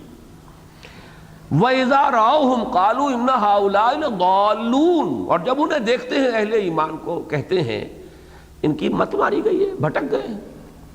یہ گویا کہ ایک ازراء ہمدردی بھی بات ہو سکتی ہے ظاہری اعتبار سے، اچھا بھلا آدمی تھا، پتہ نہیں کیا ہوا، اپنے آپ کو بھی برباد کر لیا، اپنے ساتھ اوروں کو بھی کا بھی بیڑا غرق کیا۔ یہ بات حضرت صالح کے بارے میں آئی ہے کہ قوم والے کہتے تھے کہ تم اے صالح، تم سے ہماری بڑی اچھی امیدیں تھیں، کنت مرجوا، ہم سے تم بڑی رجائیں تھی، ہماری امیدیں تھی تم سے جو وابستہ تھیں، ہم سمجھتے تھے تم آباء و اجداد کا نام روشن کرو گے، تم نے کیا کیا؟ ان سب کو کہہ دیا کہ ان کا دین غلط، ان کے عقائد غلط، ہمیں تو اچھی توقعات تھی تم سے۔ حضور صلی اللہ علیہ وسلم کو وہ الصادق الامین، آنکھوں کا تارا نہیں سمجھتے تھے، پھر انہی کے در پہ ہو گئے کہ نہیں ہو گئے؟ ان ہؤلاء لضالون، بھٹک گئے بیچارے، کہاں ان کا جو ہے مت ماری گئی ان کی، انہوں نے اپنے نفع نقصان کو جو ہے نہیں سوچا۔ ان ہؤلاء لضالون، اس میں بھی استہزاء باطنی طور پر، ظاہری طور پر رحم۔ وما ارسلوا علیہم حافظین، حالانکہ نہیں بھیجے گئے تھے وہ ان پر محافظ بنا کر، ان کی ذمہ داری نہیں تھی کہ ان کے نفع و نقصان کا خیال کریں، انہیں اپنی فکر کرنی چاہیے تھی۔ ہر شخص کے لیے جو ہے اپنی قبر اور اپنا محاسبہ اور اپنی آخرت اور اپنا محاسبہ ہے کہ اس کو اس کی فکر کرنی چاہیے۔ وما ارسلوا علیہم حافظین فَالْيَوْمَ الَّذِينَ آمَنُوا مِنَ الْكُفَّارِ يَضْحَكُونَ، آج اب اس میدان حشر میں، یا الیوم سے مراد جنت اور دوزخ میں جب داخلہ ہو چکے گا، الْيَوْمَ الَّذِينَ آمَنُوا فَالْيَوْمَ الَّذِينَ آمَنُوا مِنَ الْكُفَّارِ يَضْحَكُونَ، اب وہ اہل ایمان ان کافروں کا استہزاء کر رہے ہیں۔ آخر کوئی نہ کوئی تو ہوگا نا، ایسے بھی لوگ ہوں گے جو اس وقت بھی کہیں گے اور صدمے کا احساس کریں گے، لیکن کچھ لوگ ہوں گے جو یہ بھی کہیں گے ابو جہل سے، جیسے کہ غزوہ بدر میں حضرت بلال رضی اللہ تعالی عنہ کو جب نظر آیا ہے وہ ان کا جو سابق آقا تھا امیہ ابن خلف، تو پکارا ہے زور سے امیہ، اور پھر جس طریقے سے اس نے قتل کیا ہے اس شخص کو، تو بہرحال آخر جذبات تھے بلال کے اندر، انسان تھے، بشریت تھی، کیا کچھ میرے ساتھ تم نے کیا؟ پھر اس کے ساتھ بہرحال حضرت بلال رضی اللہ تعالی عنہ نے، اور سورہ حشر میں نہیں، سورہ فتح میں یہ مضمون آیا ہے، اہل ایمان کے دلوں میں بھی تو آخر سوزش ہے، جلن ہے، کیا انہوں نے ہمارے ساتھ کیا تھا، اس کا ایک ظہور جو ہے وہ ہوا ہے۔ اسی طریقے سے یہ آخرت میں بھی یہ جان لیجئے کہ جو بھی طبعی تقاضے ہیں انسان کے، ان کو بھی آخرت کے اندر اہل جنت کے لیے ان کی بھرپور تسکین کا سامان ہوگا۔ اور یہ بھی طبعی تقاضا ہے کہ جس نے آپ کا مذاق اڑایا ہے، کبھی وقت آئے کہ آپ بھی اس کے اوپر کوئی فقرہ جو ہے وہ چست کر سکے، بدلہ لینا، جیسا بدلہ جو ہے فطرت انسانی کے اندر ہے، وہ تو ہمارے مضمون، مرکزی مضمون یہی ہے۔ تو وہی بات یہاں کہی جا رہی ہے، فَالْيَوْمَ الَّذِينَ آمَنُوا مِنَ الْكُفَّارِ يَضْحَكُونَ، آج ویسے یہ فرق تو رہے گا، یہ میں آپ سے عرض کر دوں، یہ تمام اہل ایمان کا یہ معاملہ نہیں، جیسے میں نے کل جمعے میں عرض کیا تھا، ہر شخص کا ہر گلے لا رنگ و بوئے دیگر است۔ حضرت ابوبکر کا مزاج اور تھا، غزوہ بدر کے بعد اسیروں کے بارے میں ان کی رائے یہ تھی کہ ان سب کو فدیہ لے کر رہا کر دیا جائے، نرمی، رقت، رقیق القلب، رحمت، شفقت، رافت۔ حضرت عمر کا مزاج اور تھا، اشدہم فی امر اللہ عمر، ان کا فیصلہ یہ تھا کہ ان سب کی گردنیں اڑا دی جائیں، اور جو ہم میں سے زیادہ قریبی رشتہ دار ہو ان میں سے جس کا، وہ خود اپنے ہاتھوں سے قتل کرے۔ اگر ایسا ہوتا تو حضرت حمزہ قتل کرتے حضرت عباس کو، اس لیے کہ وہ اس وقت کفار کی طرف سے آئے تھے، چاہے اپنی مرضی سے آئے تھے چاہے مجبوراً آئے تھے، یہ تو اندر کی بات ہے، قانوناً تو وہ آئے تھے اور اسیر تھے، اسیران بدر میں شامل تھے۔ اسی طریقے سے انصار میں جیسا کہ میں نے عرض کیا تھا، حضرت سعد ابن معاذ کا مزاج حضرت ابوبکر کے مشابہ تھا، سعد ابن عبادہ کا مزاج حضرت عمر کے مشابہ تھا۔ یہی وجہ ہے کہ یوم فتح جو ہے، فتح مکہ کے دن حضرت سعد ابن عبادہ آگے آگے جا رہے تھے اور ان کی زبان پر تھا الیوم یوم الملحمہ، آج کا دن ہے بھرتا بنانے کا، قیمہ بنانے کا دن، ان کافروں کی ہم بوٹیاں کر دیں گے۔ تو حضور کو جب بات پہنچی، حضور نے فرمایا نہیں، جا کے سعد ابن عبادہ سے کہو الیوم یوم المرحمہ، الیوم یوم المرحمہ، آج کا دن رحمت کا دن ہے، عفو کا، درگزر کا دن ہے۔ اللہ نے ہمیں کامیابی دے دی، انقلاب آ گیا، تکمیل ہو گئی، اب ان میں سے کوئی ہمارے لیے کوئی خطرہ نہیں بن سکتا، تو عفو عام کا اعلان ہوا۔ تو ایک یہ مزاج کا فرق بھی ہے، لیکن یہ کہ ایک انتقام، ایک بدلہ، یہ قانوناً تو حق ہے، جس پر ظلم ہی ہوا ہو اس پر اگر وہ بدلہ لیتا ہے تو کوئی ملامت کی بات نہیں ہے۔ وَلَمَنِ انتصر من بعد ظلمه فَأُولَٰئِكَ مَا عَلَيْهِم مِّن سَبِيلٍ وَلَمَنِ انتصر بعد ظلمه فَأُولَٰئِكَ مَا عَلَيْهِم مِّن سَبِيلٍ، جو جس پر ظلم کیا جائے وہ اپنا بدلہ لیتا ہے تو آپ اس کو ملامت نہیں کر سکتے۔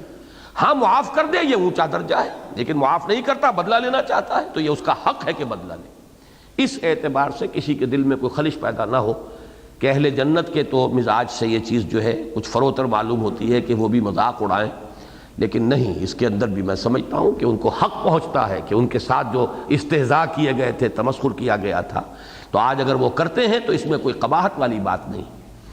فرمایا فَالْيَوْمَ الَّذِينَ آمَنُوا مِنَ الْكُفَّارِ يَضْحَكُونَ، تو آج وہ جو اہل ایمان تھے وہ ان کفار کا مذاق اڑائیں گے، ان پر ہنسیں گے، ان کا استہزاء کریں گے۔